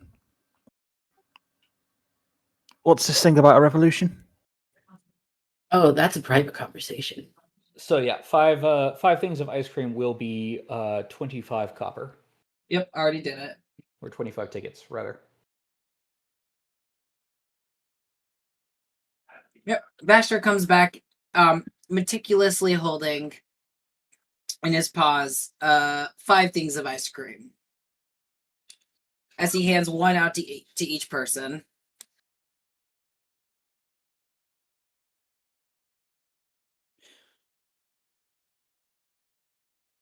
The scoops are generous and also homemade in small batches, because that's really all the technology they have here.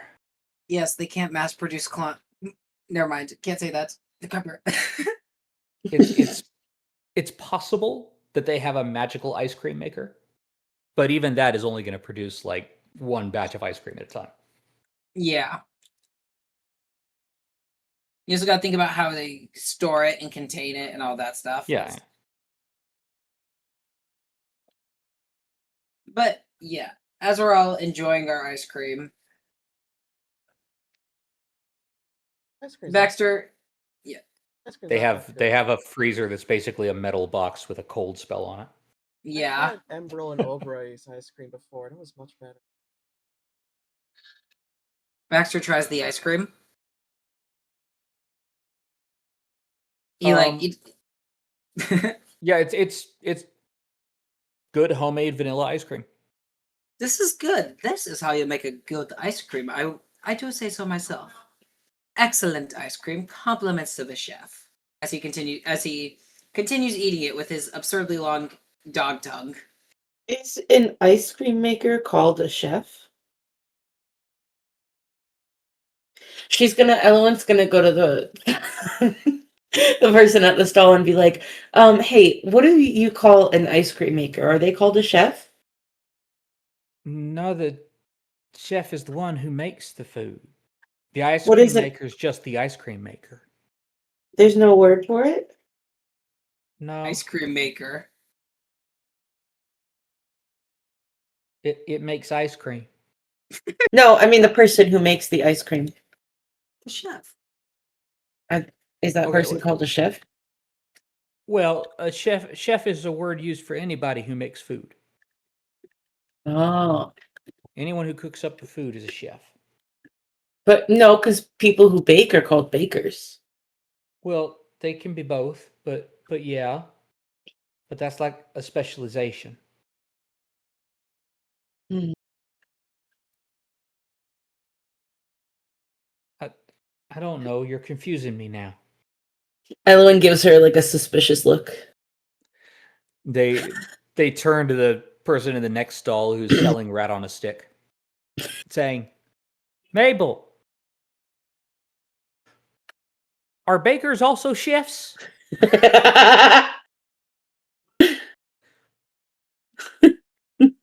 I Bakers will also chefs. I will point out that I have done a Google search, and usually an ice cream chef is called a chef, but there are also usually pastry chefs that also make ice cream. Oh, okay. Are bakers So- and chefs the same thing? Not really, Okay. Thank you. because bear in mind, a cook is also not a chef, but they also cook. That's true. That's very true. We are moving outside of my area of expertise. Like I know these are all different words, but I don't know where the lines are. That would be a fascinating thing to look at sometime when we are not playing the game. Baxter, Yes, true. That's why I did just a quick Google search to find out about No, all the I ice cream appreciate it. stuff. It's fascinating. Well, Not then- me casually derailing the game with a joke. Baxter, Well, what's I think this is weird. You should what's probably important though is consult. that the people in these pavilions don't know. Yeah. That is the important part. They're not all having shower thoughts for some reason in the middle of Pathfinder. It's gonna end up being a thing throughout the food thing. Like just occasionally, one of the pavilion things go to another and say, "Hey, do you think a baker is a chef?" It's gonna like travel through, and everyone's gonna be like, Baxter's gonna be like, to be or not to be a chef. Is the Kool-Aid man the pitcher or the beverage? Is water wet? Is water wet? Gosh, the moral dilemmas of this. Today's session is called Moral Dilemmas. Yes. Celestia's been in a bit of a silly, goofy mood today. I'm not sure if that's obvious, but Anyways, we're probably gonna just sit by and eat dinner and stuff while we wait for the Yes. fireworks. Dinner is, I mean, it's the kind of dinner you can get at a carnival. You know, anything that can be sold out of a pavilion. Yep. Baxter comes back with a full rack. A full rack of. Ribs. Oh, okay. Yeah, probably there's probably a local butcher who's set up and is. Yeah. I mean it's a medieval fair. I'm expecting there to be a butcher, but how much do ribs cost? So I know how many tickets to remove. Ribs would be a Pricey, eh? very good meal. So.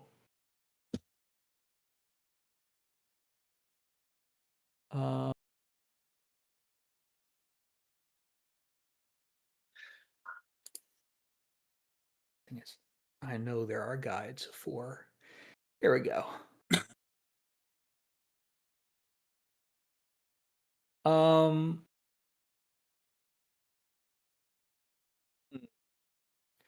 It's not exactly fine dining. I'm going to say it's 10 tickets just for the ribs. No sides, no nothing. All right.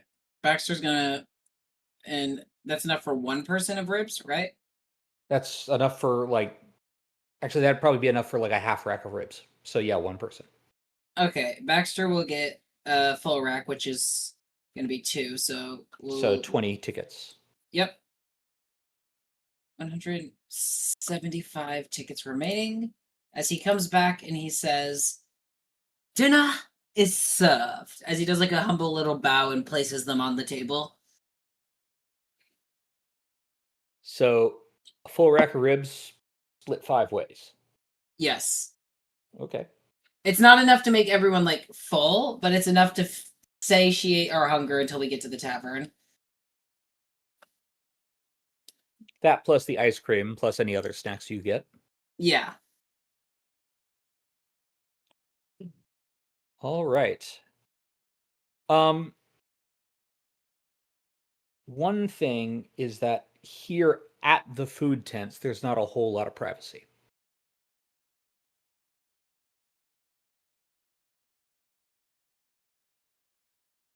Yep. We will just be Baxter will make sure of it that we're just making small talk and not talking about any sensitive topics until we get back to our tavern or to the tavern. Or not the tavern, the inn.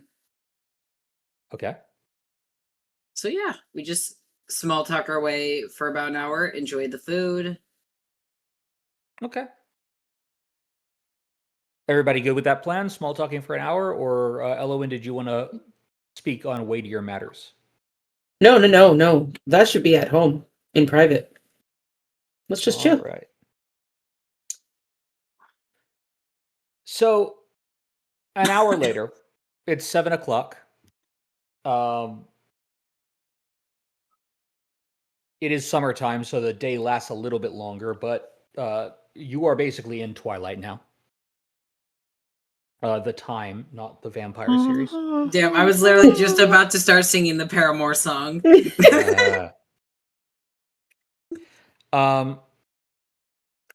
You're just contemplating whether or not to get a funnel cake to split when you hear screams coming from the maze.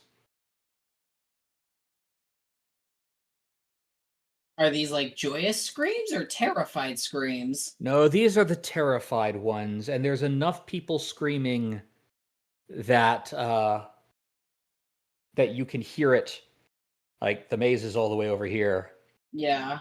And you can hear it where the food is. Is right here an entrance to the maze or right here? That is an entrance to the maze. Okay, Yeah. Baxter is going to immediately get up and rush over to here. Okay, is anybody else following Baxter? Yes. Okay, Kara is. And what did Okay. you do in the maze? Not much. There's nothing in there. Hen, are you going along with him? Not at first, but as everyone starts filing off, she's going to just finish what she's eating and then head over. Okay, so you'll be a little bit behind. Elowen, are you going with them? Yeah, I'll go. Okay.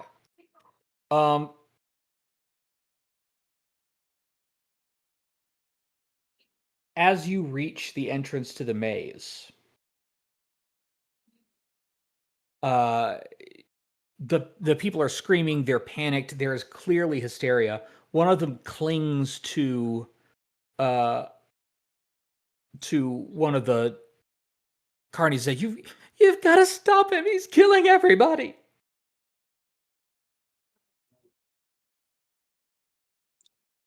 Baxter, hearing that someone's being killed, draws his pistol and starts making his way inward towards the maze as he kind of motions the rest of the group to follow. Okay. That's a good idea, Baxter. Let me draw my fist.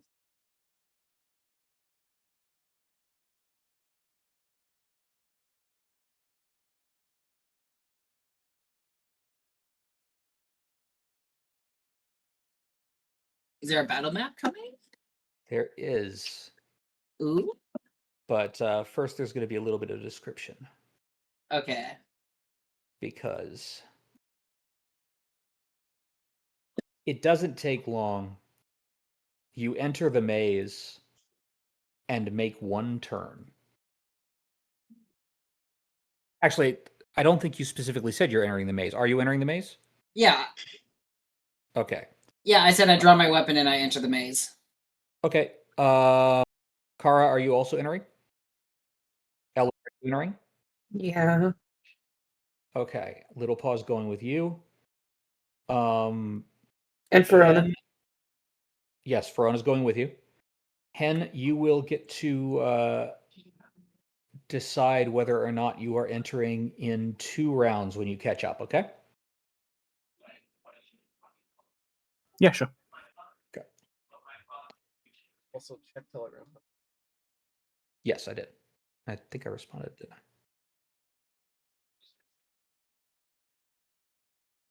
Yeah, I did respond.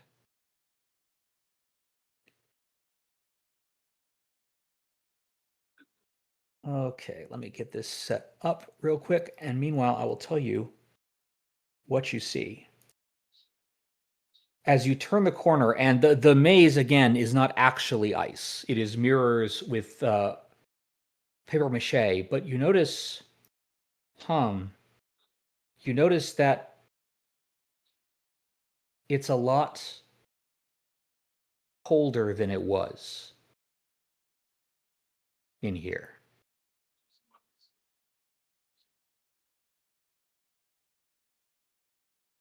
And as you turn the corner, you see the horror before you.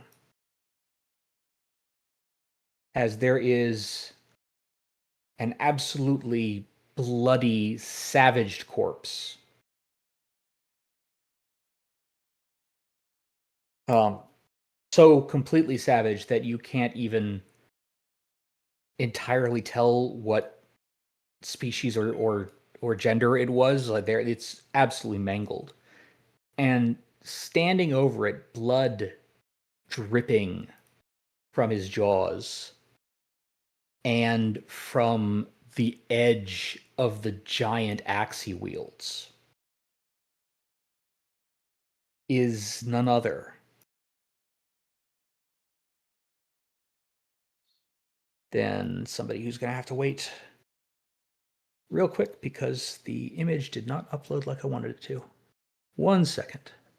Santa, is that you? Santa baby. It's not Santa. Campus? Slip a dagger into my ribs. Almost. Almost, Frost Krampus. Is it a frost giant? Please tell me it's not a frost giant. No. Or not. No. I don't think they're called frost giants in this game. I think they're called something different. There. That is what you see. Oh, a His minotaur. reflection hideously distorted. Hen's not there. Hen would recognize this one, but Wait, was that the minotaur from the menagerie?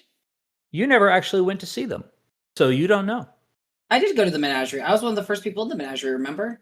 No, The Minotaur's in his menagerie. separate He was place. never in the menagerie. Oh, okay. Yeah. The strength competition. Yeah. So how are you approaching this? Because if you're not approaching stealthily, he's gonna see you. Baxter is not a stealth type of guy, so he will just kind of approach and fire away. If you'll get that or no. roll initiative. Yeah, I think we're gonna Oh, roll initiative no. here. Hang on, let me get to the battle map. Da, da, da, da, da, da, da.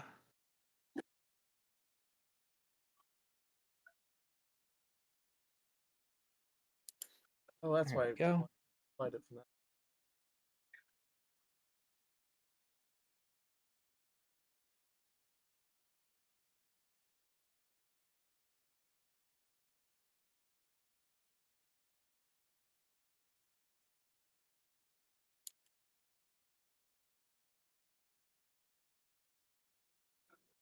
All right.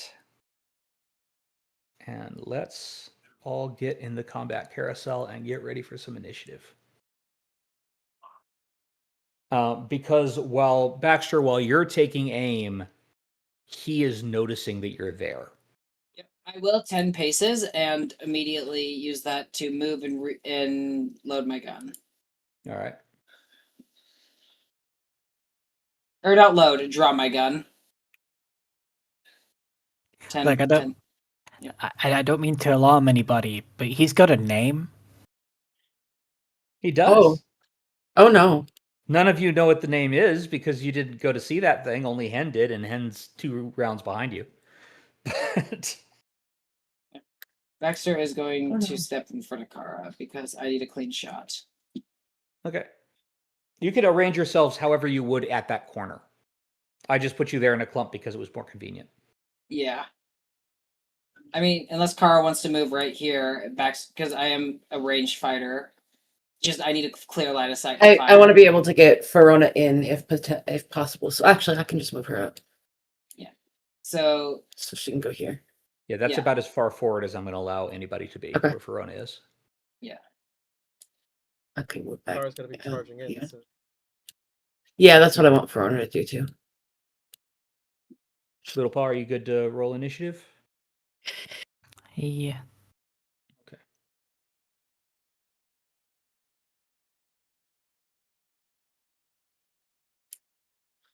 be fair, I would have, but I need a token to click first. Yes, I'm going to hold you until. Well, I'll go ahead and put you on the map, but you're going to not be able to do anything for 2 rounds. Yeah. I was just you getting go. ready for when that happens. Yeah, you can go ahead and get ready for it then.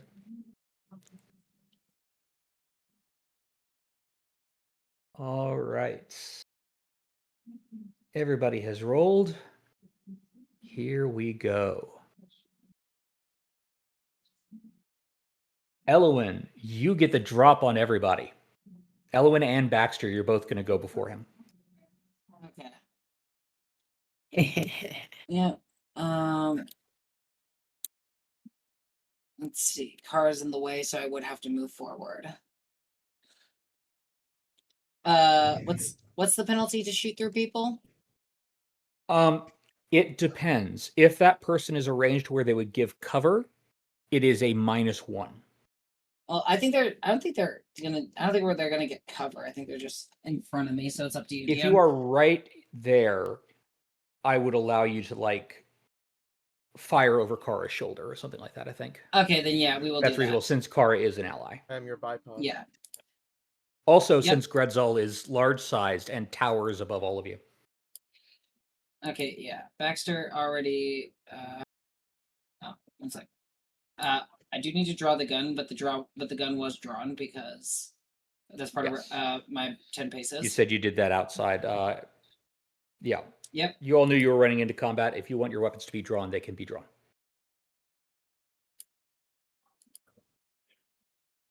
All right, one sec. Before I do that, action 1 actually. We are going to ability.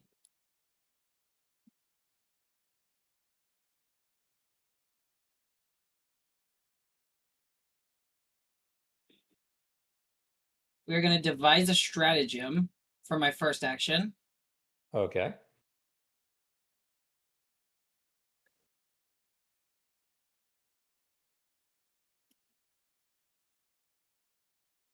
It's actually Elwyn is first.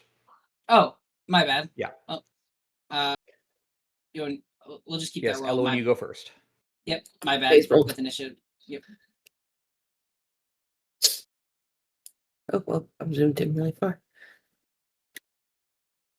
Okay. And I want to reemphasize because I'm not sure anybody picked up on it. I did say that as you enter the maze, the temperature has started dropping even further from the cold snap.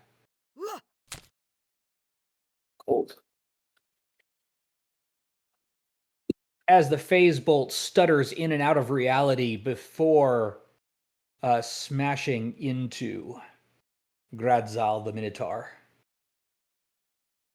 That is a hit. Very nice.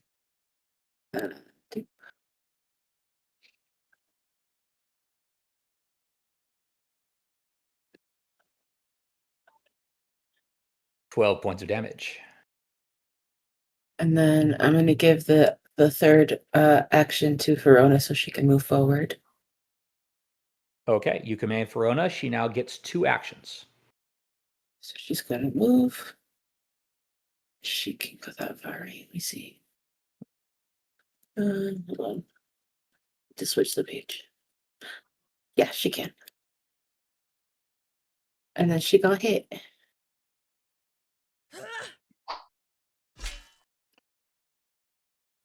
She swings a mighty swing, but it cannot penetrate Gradzal's tough hide as he deflects it with the edge of his axe and then just takes the flat right into his shoulder, and it does nothing.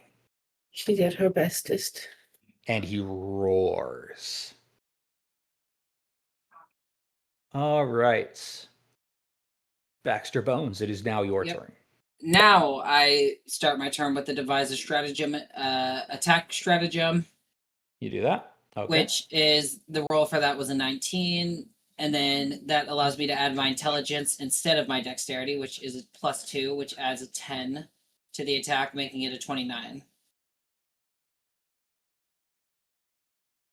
All right. I don't know why I didn't roll as an attack, but yeah. If I'm reading this correct, that's how that works. There's only one problem though. Yeah. You have not.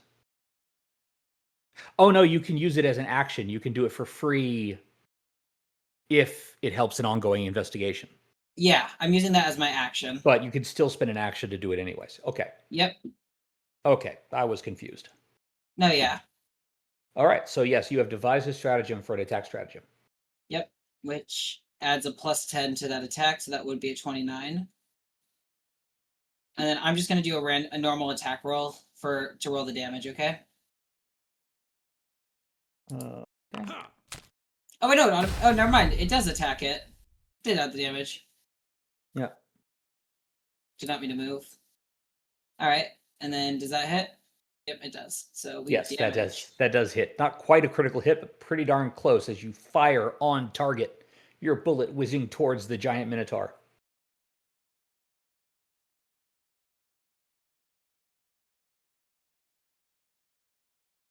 Five points of damage as the bullet slams into the minotaur's arm. Unfortunately, not his primary axe arm. Yep. He grunts and glares at you. Yep. And then we will use my second action to reload. Your third action, I believe, because it is an action to devise a stratagem. Yeah, but And then you attack. the stratagem counts for my attack. If you start your next turn. If you strike the chosen creature before the start of your next turn, you still have to spend the action to strike. Oh yeah, no. Okay, then yeah, I reload and I end my turn.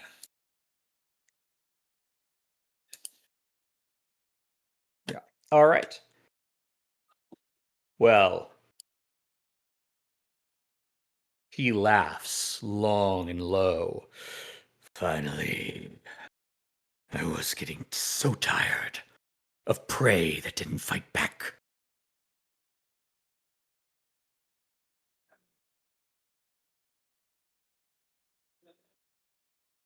Let's see. He is in a maze.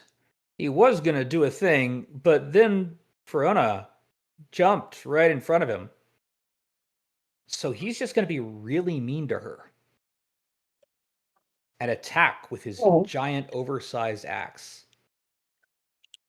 Why is Verona down hit points? She wasn't reset. Okay, I'll reset it real quick. Thanks. There we go. And now we're going to take those hit points away. Okay. He could crit fail. That's yeah, a that is question. unfortunately a hit. Poor Verona. Poor Verona gets nailed by a giant minotaur great axe.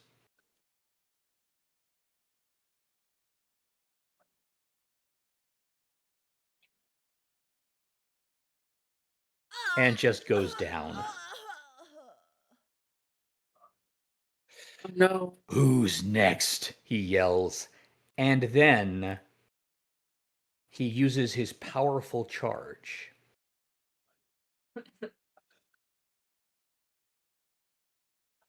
At Kara, since Kara's in front.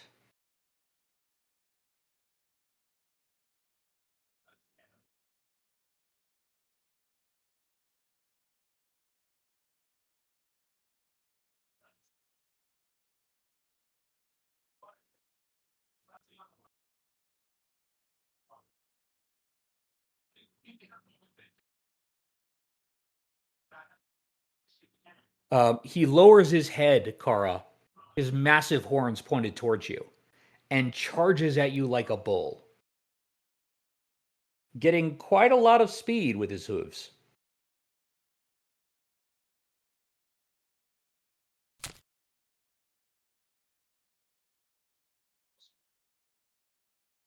And does indeed hit you.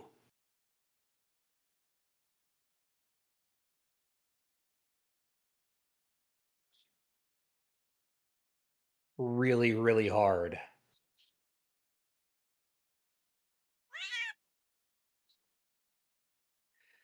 Kara, you have just been gored by this massive creature.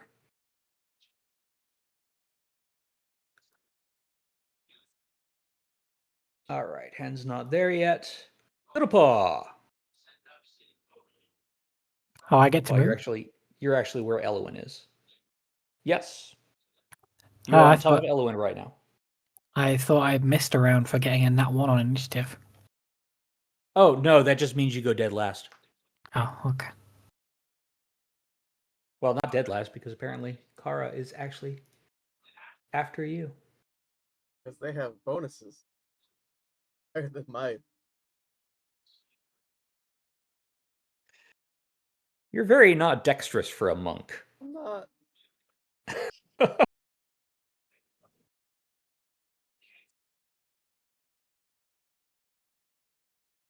I forgot to reload, but the gun was already reloaded. Yes. I hadn't pressed it, It would so have been. Like I said, you all had time to draw your weapons while you were running in here. Yeah, she's gonna shoot him.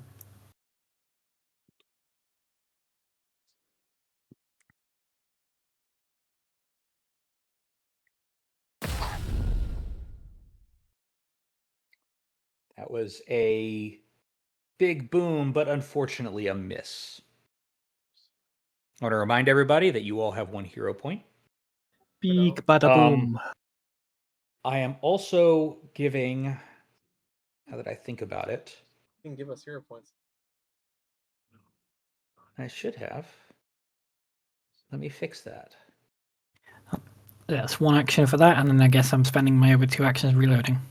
With that, I am also giving Elwyn an additional hero point for just immediately going to Rala's rescue, Yay. which was very heroic. Thanks. Let's see, anybody else?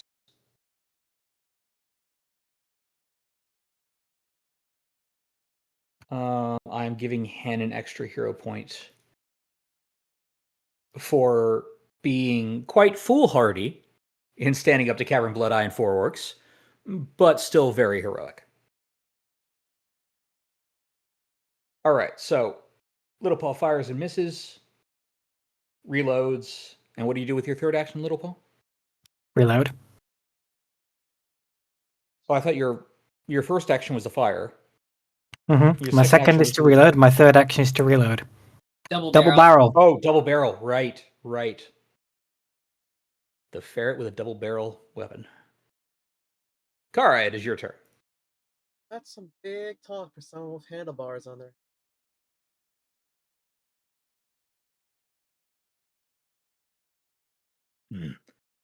Sorry I couldn't hear you over the sound of your blood rushing out. Gonna fury blows on him. All right. You fool, by goring me, you have reached punching distance. I have a backswing modifier I can apply now? Not sure. What do you mean backswing modifier? When I go to click Dragon Tail, it says backswing. Circumstance.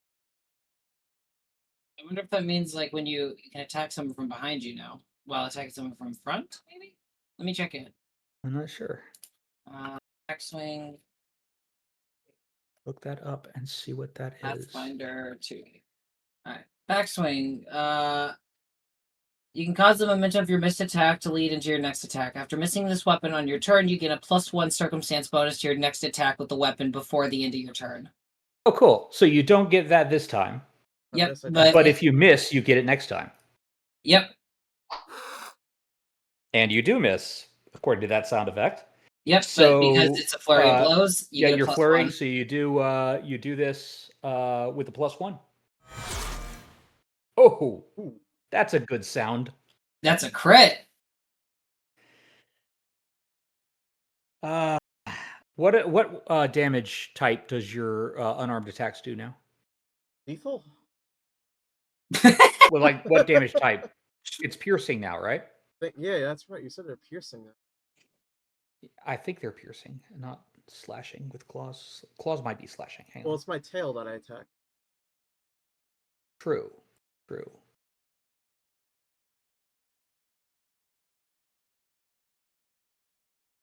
Dragon tail.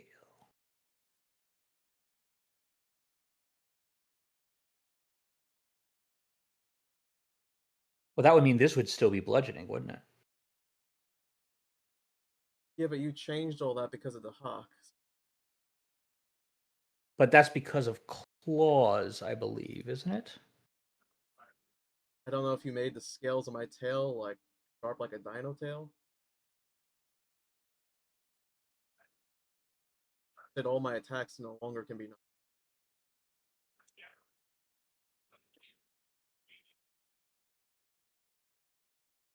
I don't remember why I said that.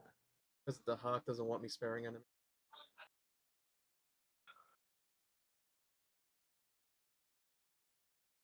Okay, yeah, fair. So yeah, your tail has spikes and stuff on it now.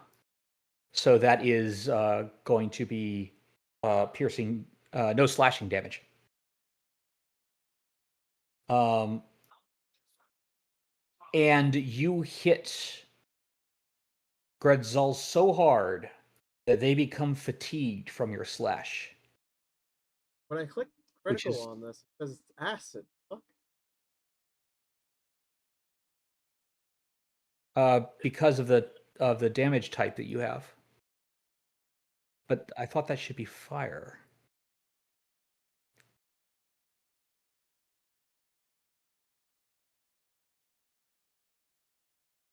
Should I change that to fire?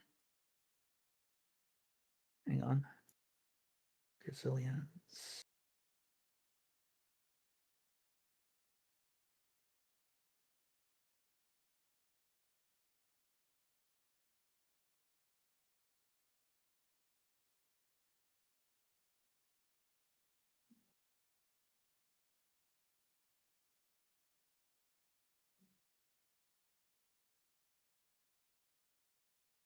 Mm-hmm.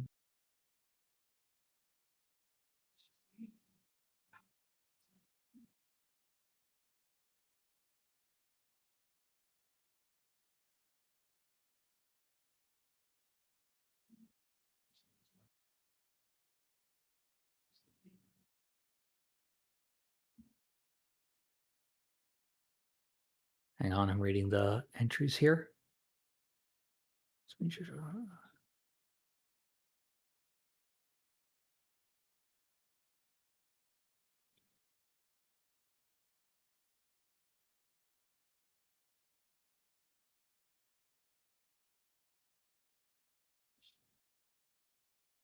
shouldn't be for your strike, though.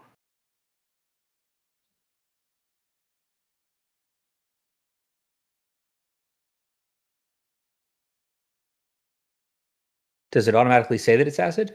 Yeah, it says critical damage detail. 1d4 acid, and then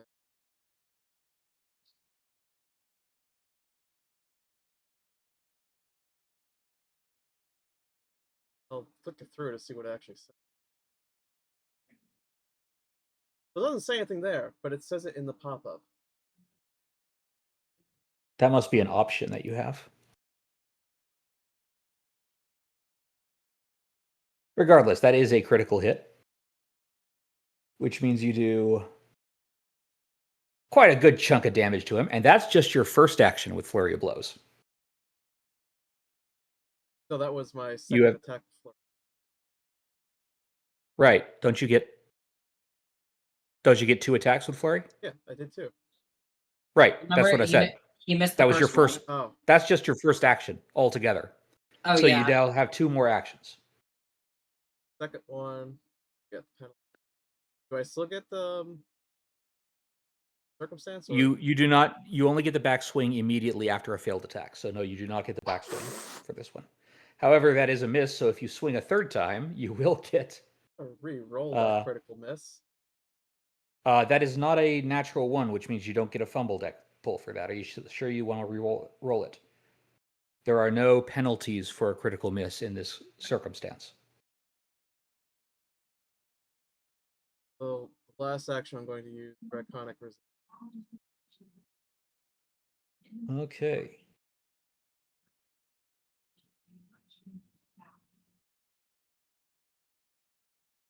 +1 status bonus to AC and resistance equal to half your level to bludgeoning damage.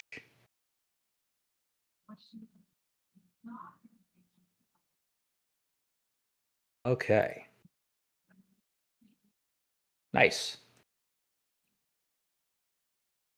That is round 1. Round 2 begins with Elowen. Verona just dropped. Yeah, I would like to try to battle med her.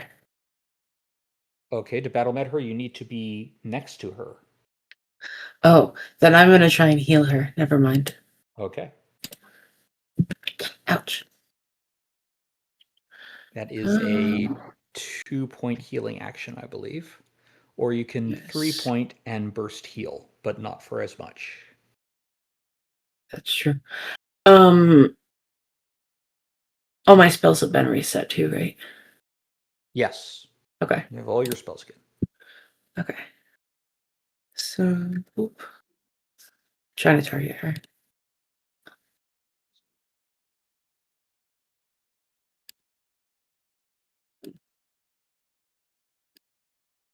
There we go.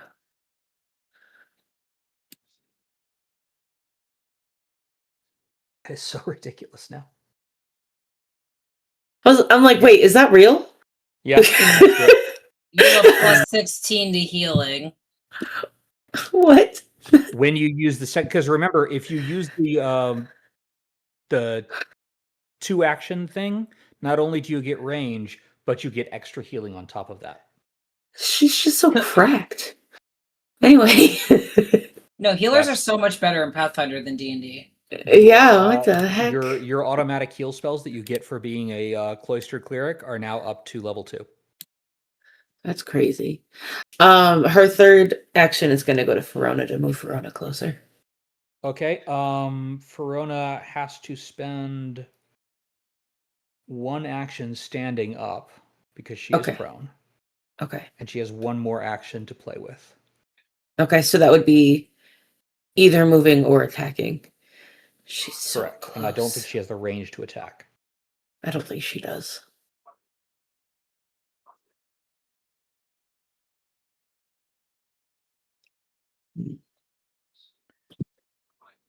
If she moves up, that will put Gradzol into flank between Kara and Verona. Okay, we'll do that at least. Okay. Oof. Okay, there we go. Are there 2 of them on your screen? Or is it glitching on mine? Okay. Do you need me to move her? No, there's just 2 of her on my screen. It's okay. It'll fix itself. Okay. I don't see her move on my side. Yeah, I have not seen her move. Oh. Oops. Do you want me to move her? Yes, please. Okay. That would be fun. Oh, now there's 1 of her. Okay. You fixed it. Yeah, not sure why I did that, but okay. Baxter Bones, it is your turn. Baxter's going to take a step back so that he can get that enough range to fire without putting anyone in risk. All right. Second action, he is going to fire. A big boom, but unfortunately, no joy. And reload as he passes the turn. Okay.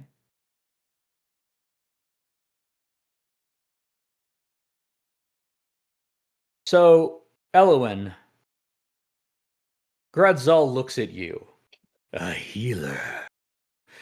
Pray to your god. And he uses a nice little ability called Axe Swipe. Uh-oh. Gonna hit both of y'all. So, He's going to hit Kara and Elowin. yeah. Elwin is praying actively. We're going to Here do for Kara Asma. first, since Kara's closest. Also, yes, because of the size of the axe and his height, he can go reach 10 feet with the axe. Only 5 with the horns, but 10 with the axe. Her prayer is, Dear Pharasma, I will come to you when the time has come, but I'm not ready yet. Help. Good prayer. Yeah. So, against Kara first.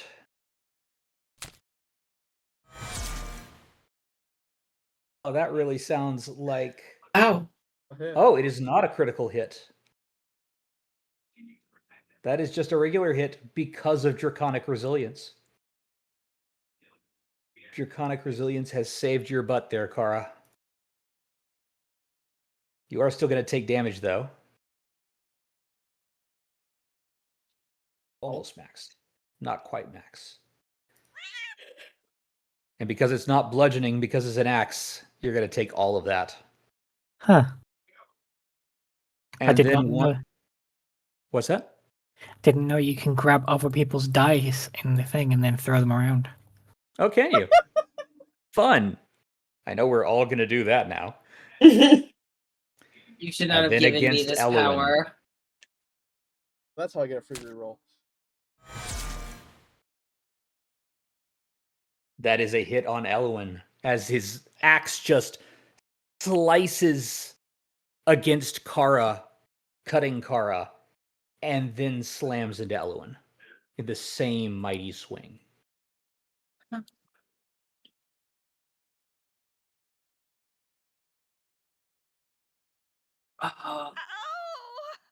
And that takes off more than half of Elowin's hit points Yeah. in one hit. He gets one more attack,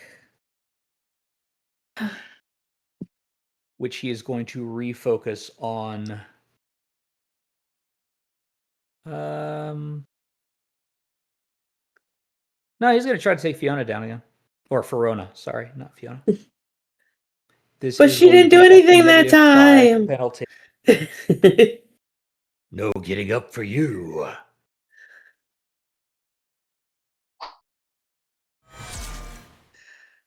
That is a critical failure. Ooh. Oh dear. Seems the gods heard you. I was gonna say, it seems the prayer came through, but for in a different way. The Verona raises her shield at just the right moment to catch the axe, sending it to a jarring stop that shudders down the haft and stings the Minotaur's arm. I also So the first imagine thing that her happens hair is blowing the in the wind Minotaur a little drops bit. the axe. He has dropped his axe. The second thing that happens is he is enfeebled until he can heal. So right now he is fatigued, which is a -1 status penalty to AC and saving throws. And he is enfeebled too, which means it's a -2 to all strength-based rolls and DCs, including strength-based melee attack rolls and damage rolls. So yeah, that's gonna hurt him. And also he has dropped his axe.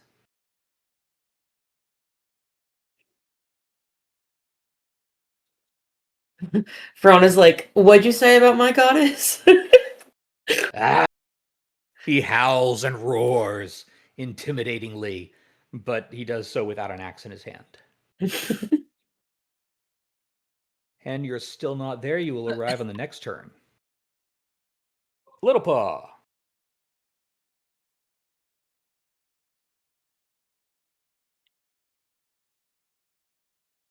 Let's try that again.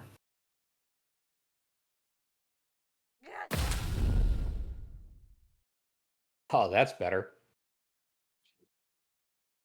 Yeah, that's a solid hit.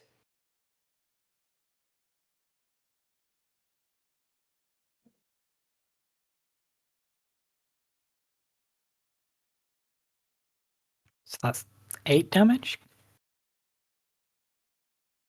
Is that how the double barrel pistol works? Or do I roll twice damage? Hang on, let me check and see. You can how it fire both works. barrels for a double barrel, increasing the weapon damage die by 1. Yes, so Yeah. you roll another damage Yep. dice. Roll another dice. Okay. And then the other 2 actions are once more reload. So one more time he gets shot. He now has 3 bullets lodged in him. He snarls. Blood is slowly matting the fur of his chest and his arm. But he's not down yet. Kara, it is your turn. You know, I heard when a mighty shield is raised, you should have healed. Where you want to go over to it?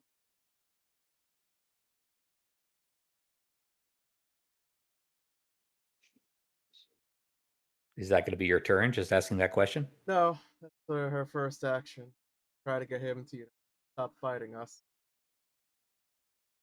He snarls at you, and you're hit with the hot blast of his breath and his spit as he roars in your face.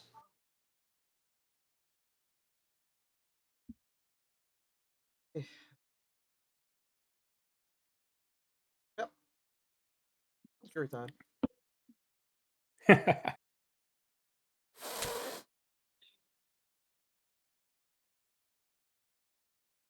That is a hit.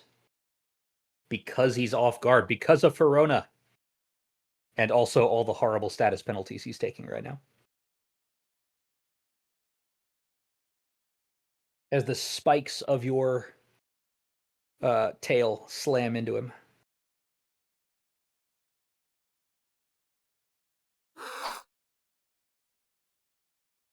That second attack is a miss, however. And then seeing it working so well for Corona, Kara takes out her new toy. Ooh, Kara has a shield now. That's her turn. Yeah. Elwyn. I think this might be a good time to remind you, and you certainly don't have to do this, but you can spend your entire round, all 3 actions, casting a heal spell in order to burst heal. That's what I was thinking about doing, because we ain't doing so hot. Would that get everyone? You and Kara are the only ones who need it, but yes, it will. Okay. All right. That works. Does need heal? No, Verona got healed last time. He's all the way back Still up to level full. 1. Is it the place 30-foot emanation one? Yes, place 30-foot emanation. Okay.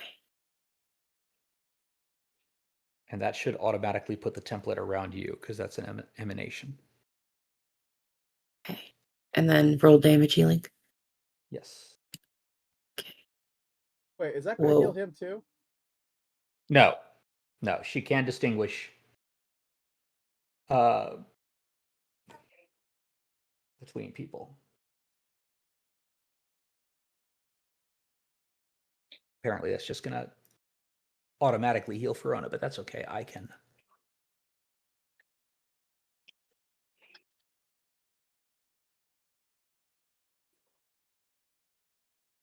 At least I'm pretty sure. I should have checked that, and I will check that. But for right now, I'm going to say no. That's fair.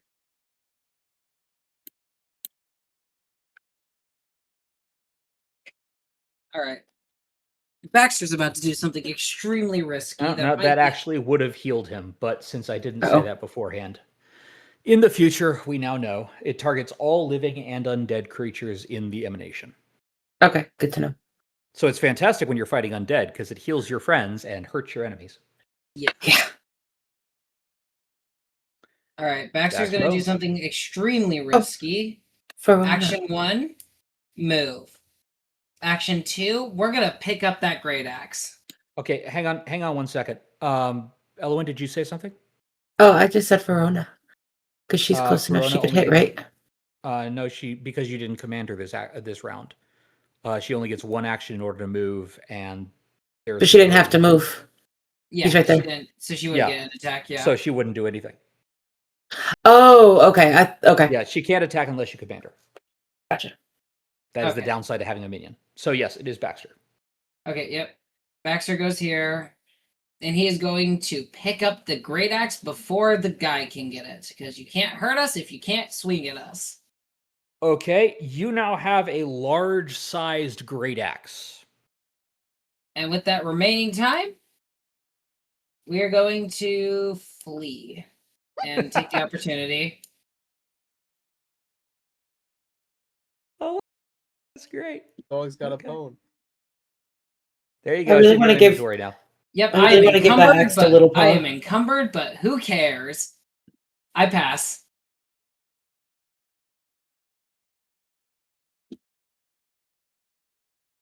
Yeah, all right.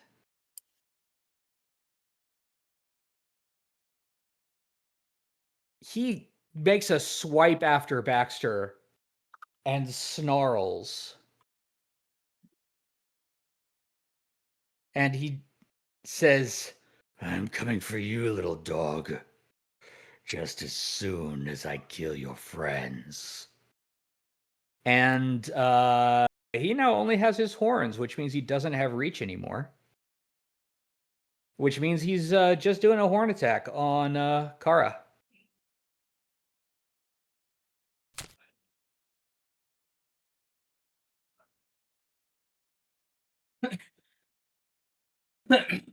Okay, Kara, since you have raised your shield, you do, I believe, have a reaction you can do to this.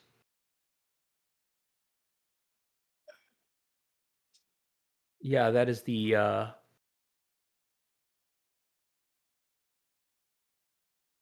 whole thing with raising a shield.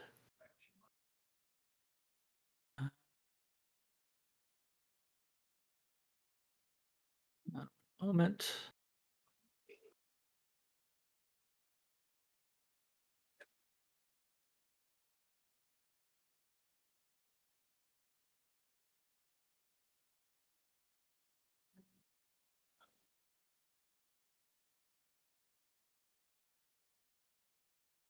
Because you did actually use the raise a shield thing, which means you do have that ability, right? Yeah, I bought a shield. Yeah.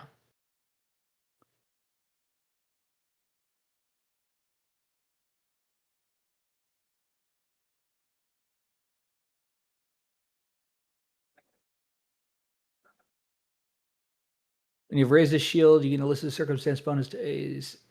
Okay, never mind. The thing that Verona has is special. That is not the normal thing. Verona has a shield block as well, which lets her do something when she's raised her shield. However, since you have a shield out, doesn't that negate damage? It doesn't negate damage, it increases AC. I absorbed some of Or Yes. absorbs damage, that's what I meant.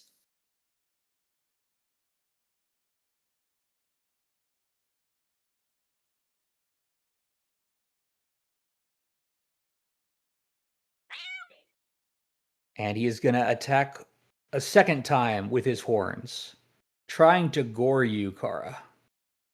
that. Shouldn't be full damage though. You don't get damage reduction with a shield. You do? When you raise it, you get the listed circumstance bonus to AC. You have to have shield block in order to use the shield to absorb damage. The shield has That's- hardness and all that. So I was using the Yes, shield in the other because guy. if you have the raised shield, or if you have the shield block ability, which Verona has, you get a reaction where when you get hit, you can trigger blocking with the shield, and the shield takes the damage. But you just get the AC bonus because you don't have shield block. Does that make sense? Yeah, but I'm thinking we might be using it wrong in another campaign now. Well, you can talk to that other, clearly lesser DM about that. I'm joking, obviously. I've made plenty of rules mistakes myself. We're learning new things here. But yes, unless you have shield block, you don't automatically get to absorb the damage with the shield.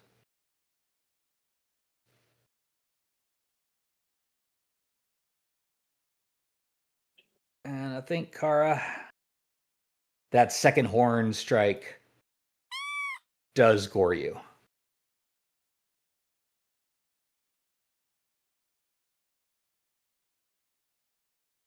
And he laughs and says, "You're next, healer." As he steps over Kara.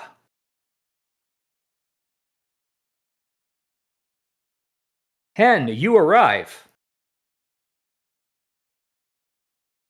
You are right where you are. You can take your full turn. Guys, what the hell's going? What are you doing here?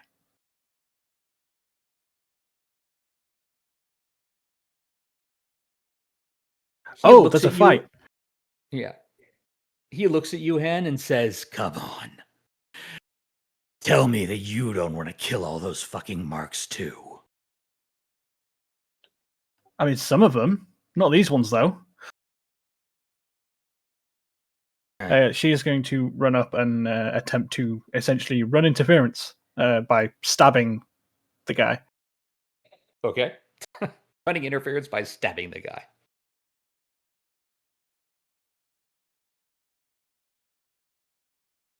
Why do you have all those conditions on you? I have no idea. You should not. You're not unconscious anymore. Did I never just take that off after the last adventure, apparently?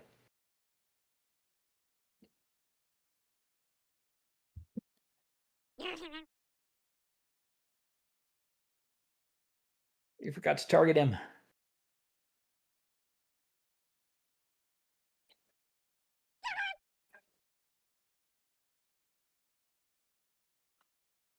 Okay, I clicked him on the second one. I don't know why it didn't actually target. You have to hit T while your mouse is over him to target. Clicking him just selects him. Or in this case, doesn't select him because you don't have control over that token. Yeah, true. So your 25. second attack hits. Yeah, your second attack hits.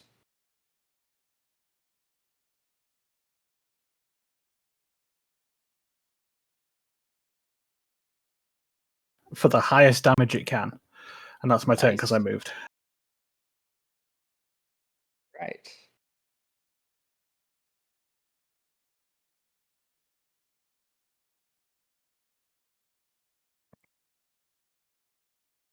Well, you've chosen death.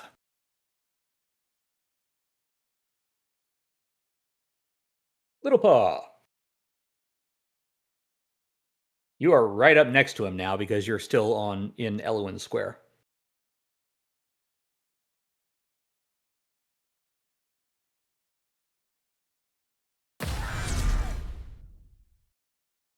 Angry ferret noises. Oh! What's that? Oh, both barrels slam into his face.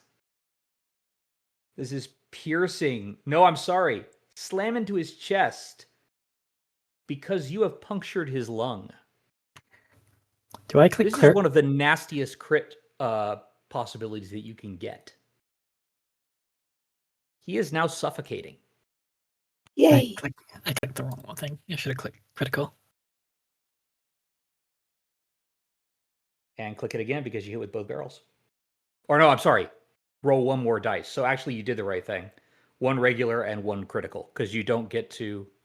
Yeah, No, you don't get. You get to No, double the attack. I get to double crit, don't I? You get a double crit. Yeah, absolutely. So roll crit damage again. I think he's dead, guys. He might be dead. Yay! 6 damage. Yikes. Angry ferret noises. Yes, he goes down, and more importantly, Elwyn, you definitely know what this means because you are a healer. When he goes down, the blood just gushing out of his chest, and you hear that particular sucking sound, that means that there's been a lung puncture in there. And he is currently unconscious and suffocating. He will die very swiftly if he is not magically healed. He doesn't need to be magically healed. I'm just telling you what's going to happen. Baxter is going to walk up. Hang on. We're still. Are we dropping out of rounds now? He's downed, right? Kara is also down, so we're going to stay in rounds right now. Next is Elwyn. Okay, I didn't realize Kara was so still Elwyn, down. Kara is down right now. Are you going to do anything about that? You are also right next to Kara. You could do combat medicine. That's what I'm going to do.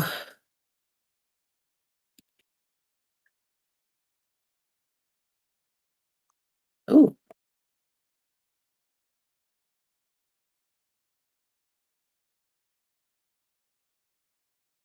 And that's 2d8 still? Yes, if you went with a DC 15 DC, which you did since you didn't say differently. Okay. Oh wait, no, that is a crit. That's a critical success. So you get 48. So roll 2d8 again.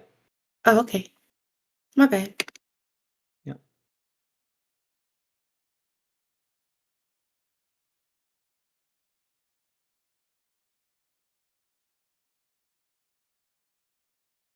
Kara, you're conscious.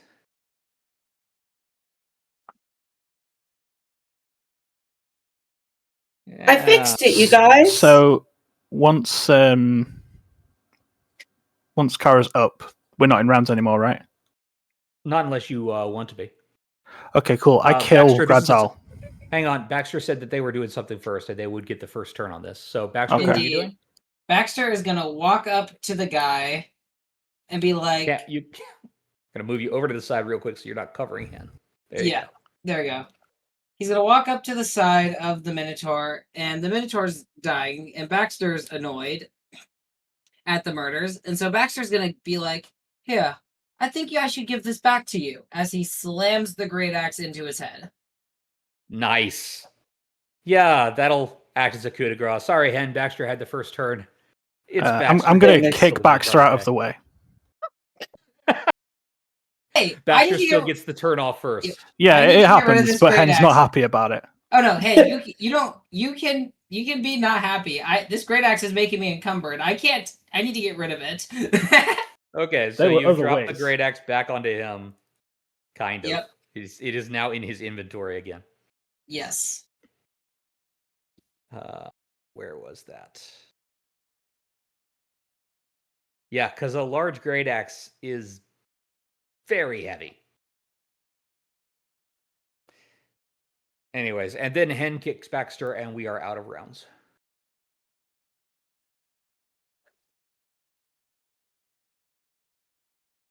Currently, everybody else has fled either deeper into the maze or out of the maze, depending on how far in they were. So currently, you are all alone here. And I don't normally suggest doing anything. Trophies. Those horns make nice steins, don't you? She pulls out a silver dagger and starts removing them. Silver dagger instead of a bone saw. That's going to take you a little while. I don't. Oh wait, no, I do have a bone saw. I'll use the bone saw instead. You have a bone saw? Probably in the torture tools that we found in the basement. Are those in your inventory? Do you have the torture tools? I don't think I actually noted them, but I did mean to. That's why I remembered that they were there, because I remember going to add them.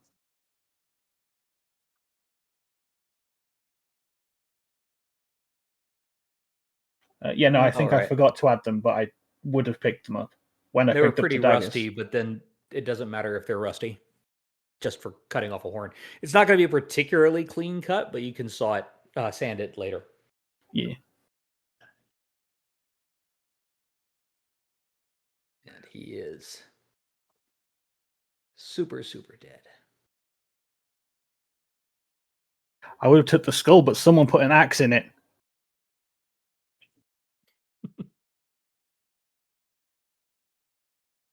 Or maybe you should have acted nicely. Okay. Don't you start. I really will make stew. All right. What else are you doing? You have 2 people who are down hit points.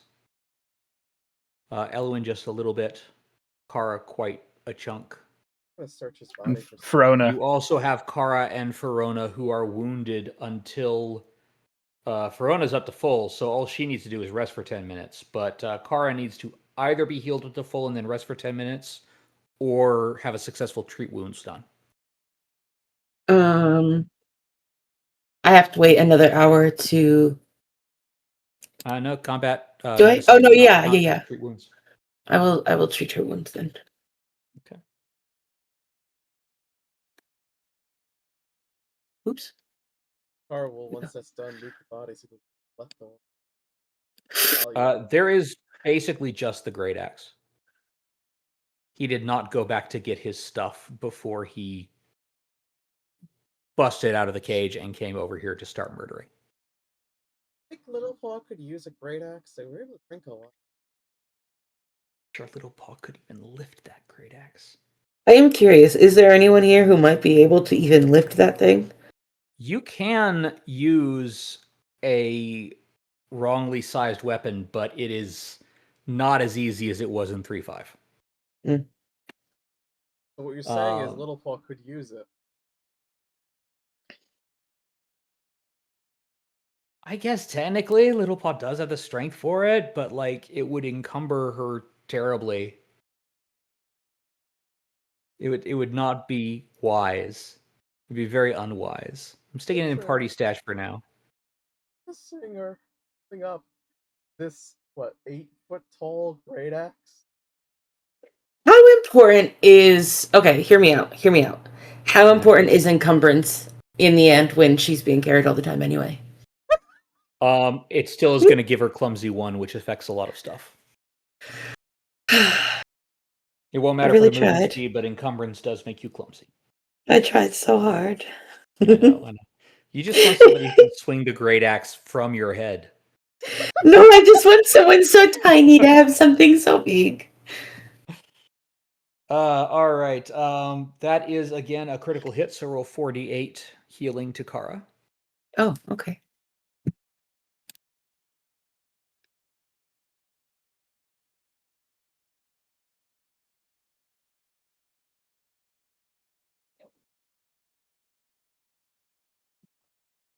All right, that heals Kara back some, and Kara is no longer prone or wounded. I'll move Kara over there now, just for convenience. And then Verona will not be wounded after a 10-minute rest. What else are you doing? Patting myself on the back for keeping everyone alive. Once again. You are a very good healer. Yeah, thank you.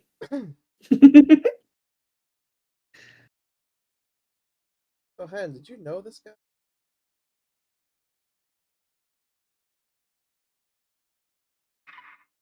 Sort of. He was one of the attractions here, but he didn't seem this angry when he was in the cage.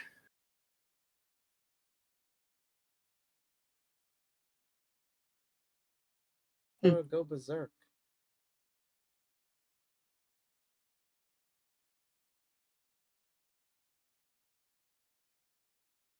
No idea.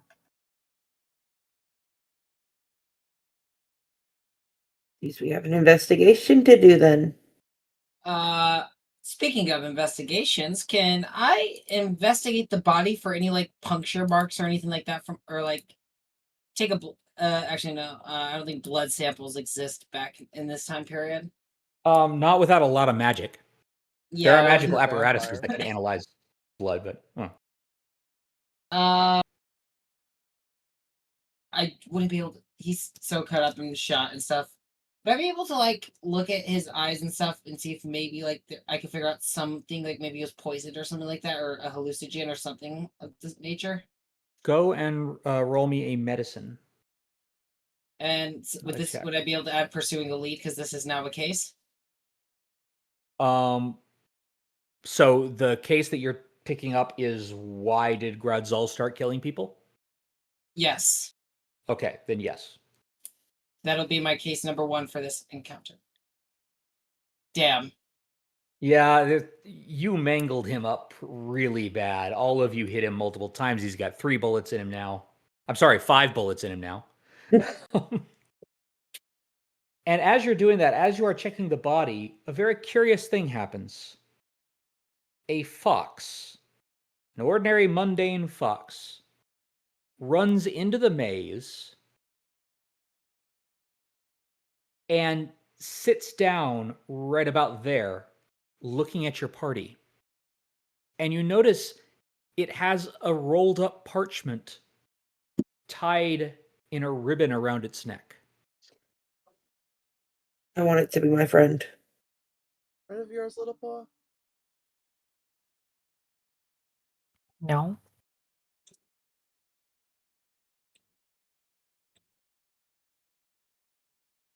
I'm gonna take the parchment gently and read it. You gently take the parchment. The moment the parchment leaves the fox's fur, it dashes off. Like the Not even time for a pat pat? No. Oh no. This was yeah. But you do have the parchment. Are you going to show it to everybody, I'm assuming? I want to read it first to see what it says. Okay.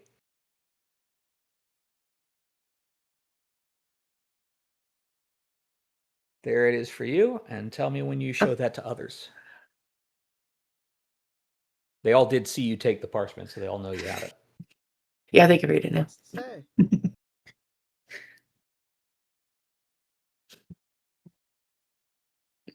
Okay, you said they could read it? Yeah. Okay. Eventually it will go around to everybody.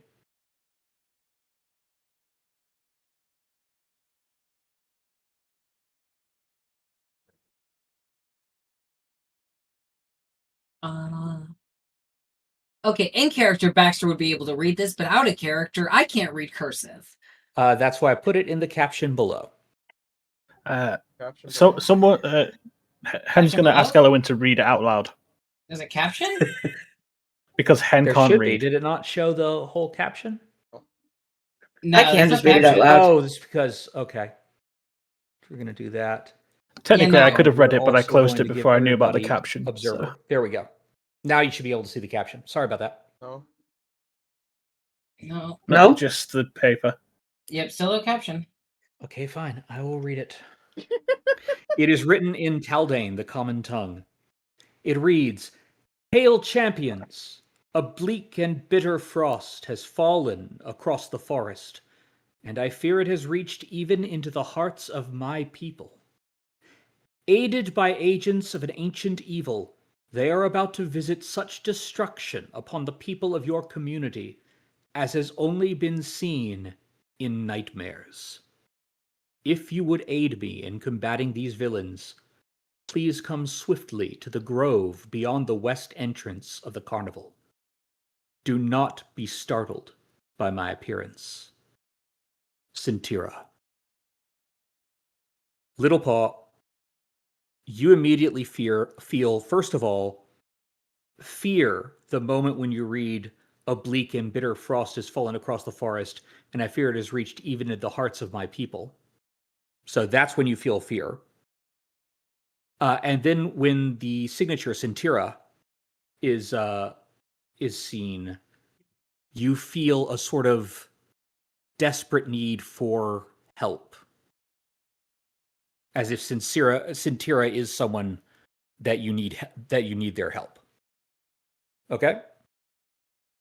Yep. And that is where we are going to end today's session.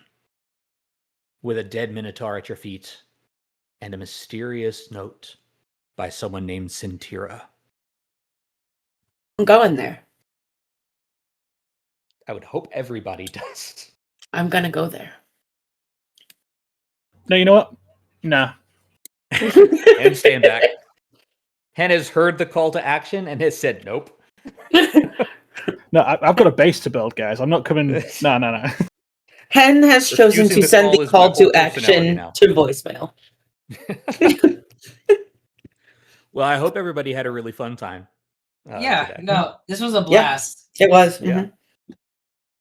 All right. I'm a little bit curious, and maybe we'll talk about it in the Discord. And I, of course, will not say yay or nay, but I'm a little bit curious as to what you all are thinking is going on right now at this point in the story. Anyways, that Baxter is it for this evening's session. Adlib Gaming will be back hopefully tomorrow and Thursday, streaming some stuff. Friday we are gonna have Zyos stream some stuff. Saturday we are going to have Pythia stream Voyager Across the Unknown with myself and Zyos providing some of the voices of the Voyager crew. And Saturday, I am going to continue streaming Knights of the Old Republic for our canon run, and Yeah. all that's happening in the next week. We got lots of fun stuff, and of course, next Tuesday at 9 o'clock Eastern time, 8 o'clock Central, we will be back for another Pathfinder session. Pythia really does appreciate the one voice I do for characters on. Oh, Really?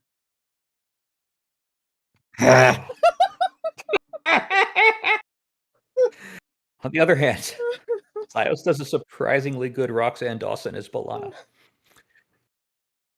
Anyway, that's it. I have been your Game Master Serpent, and playing at the table today have been Dios.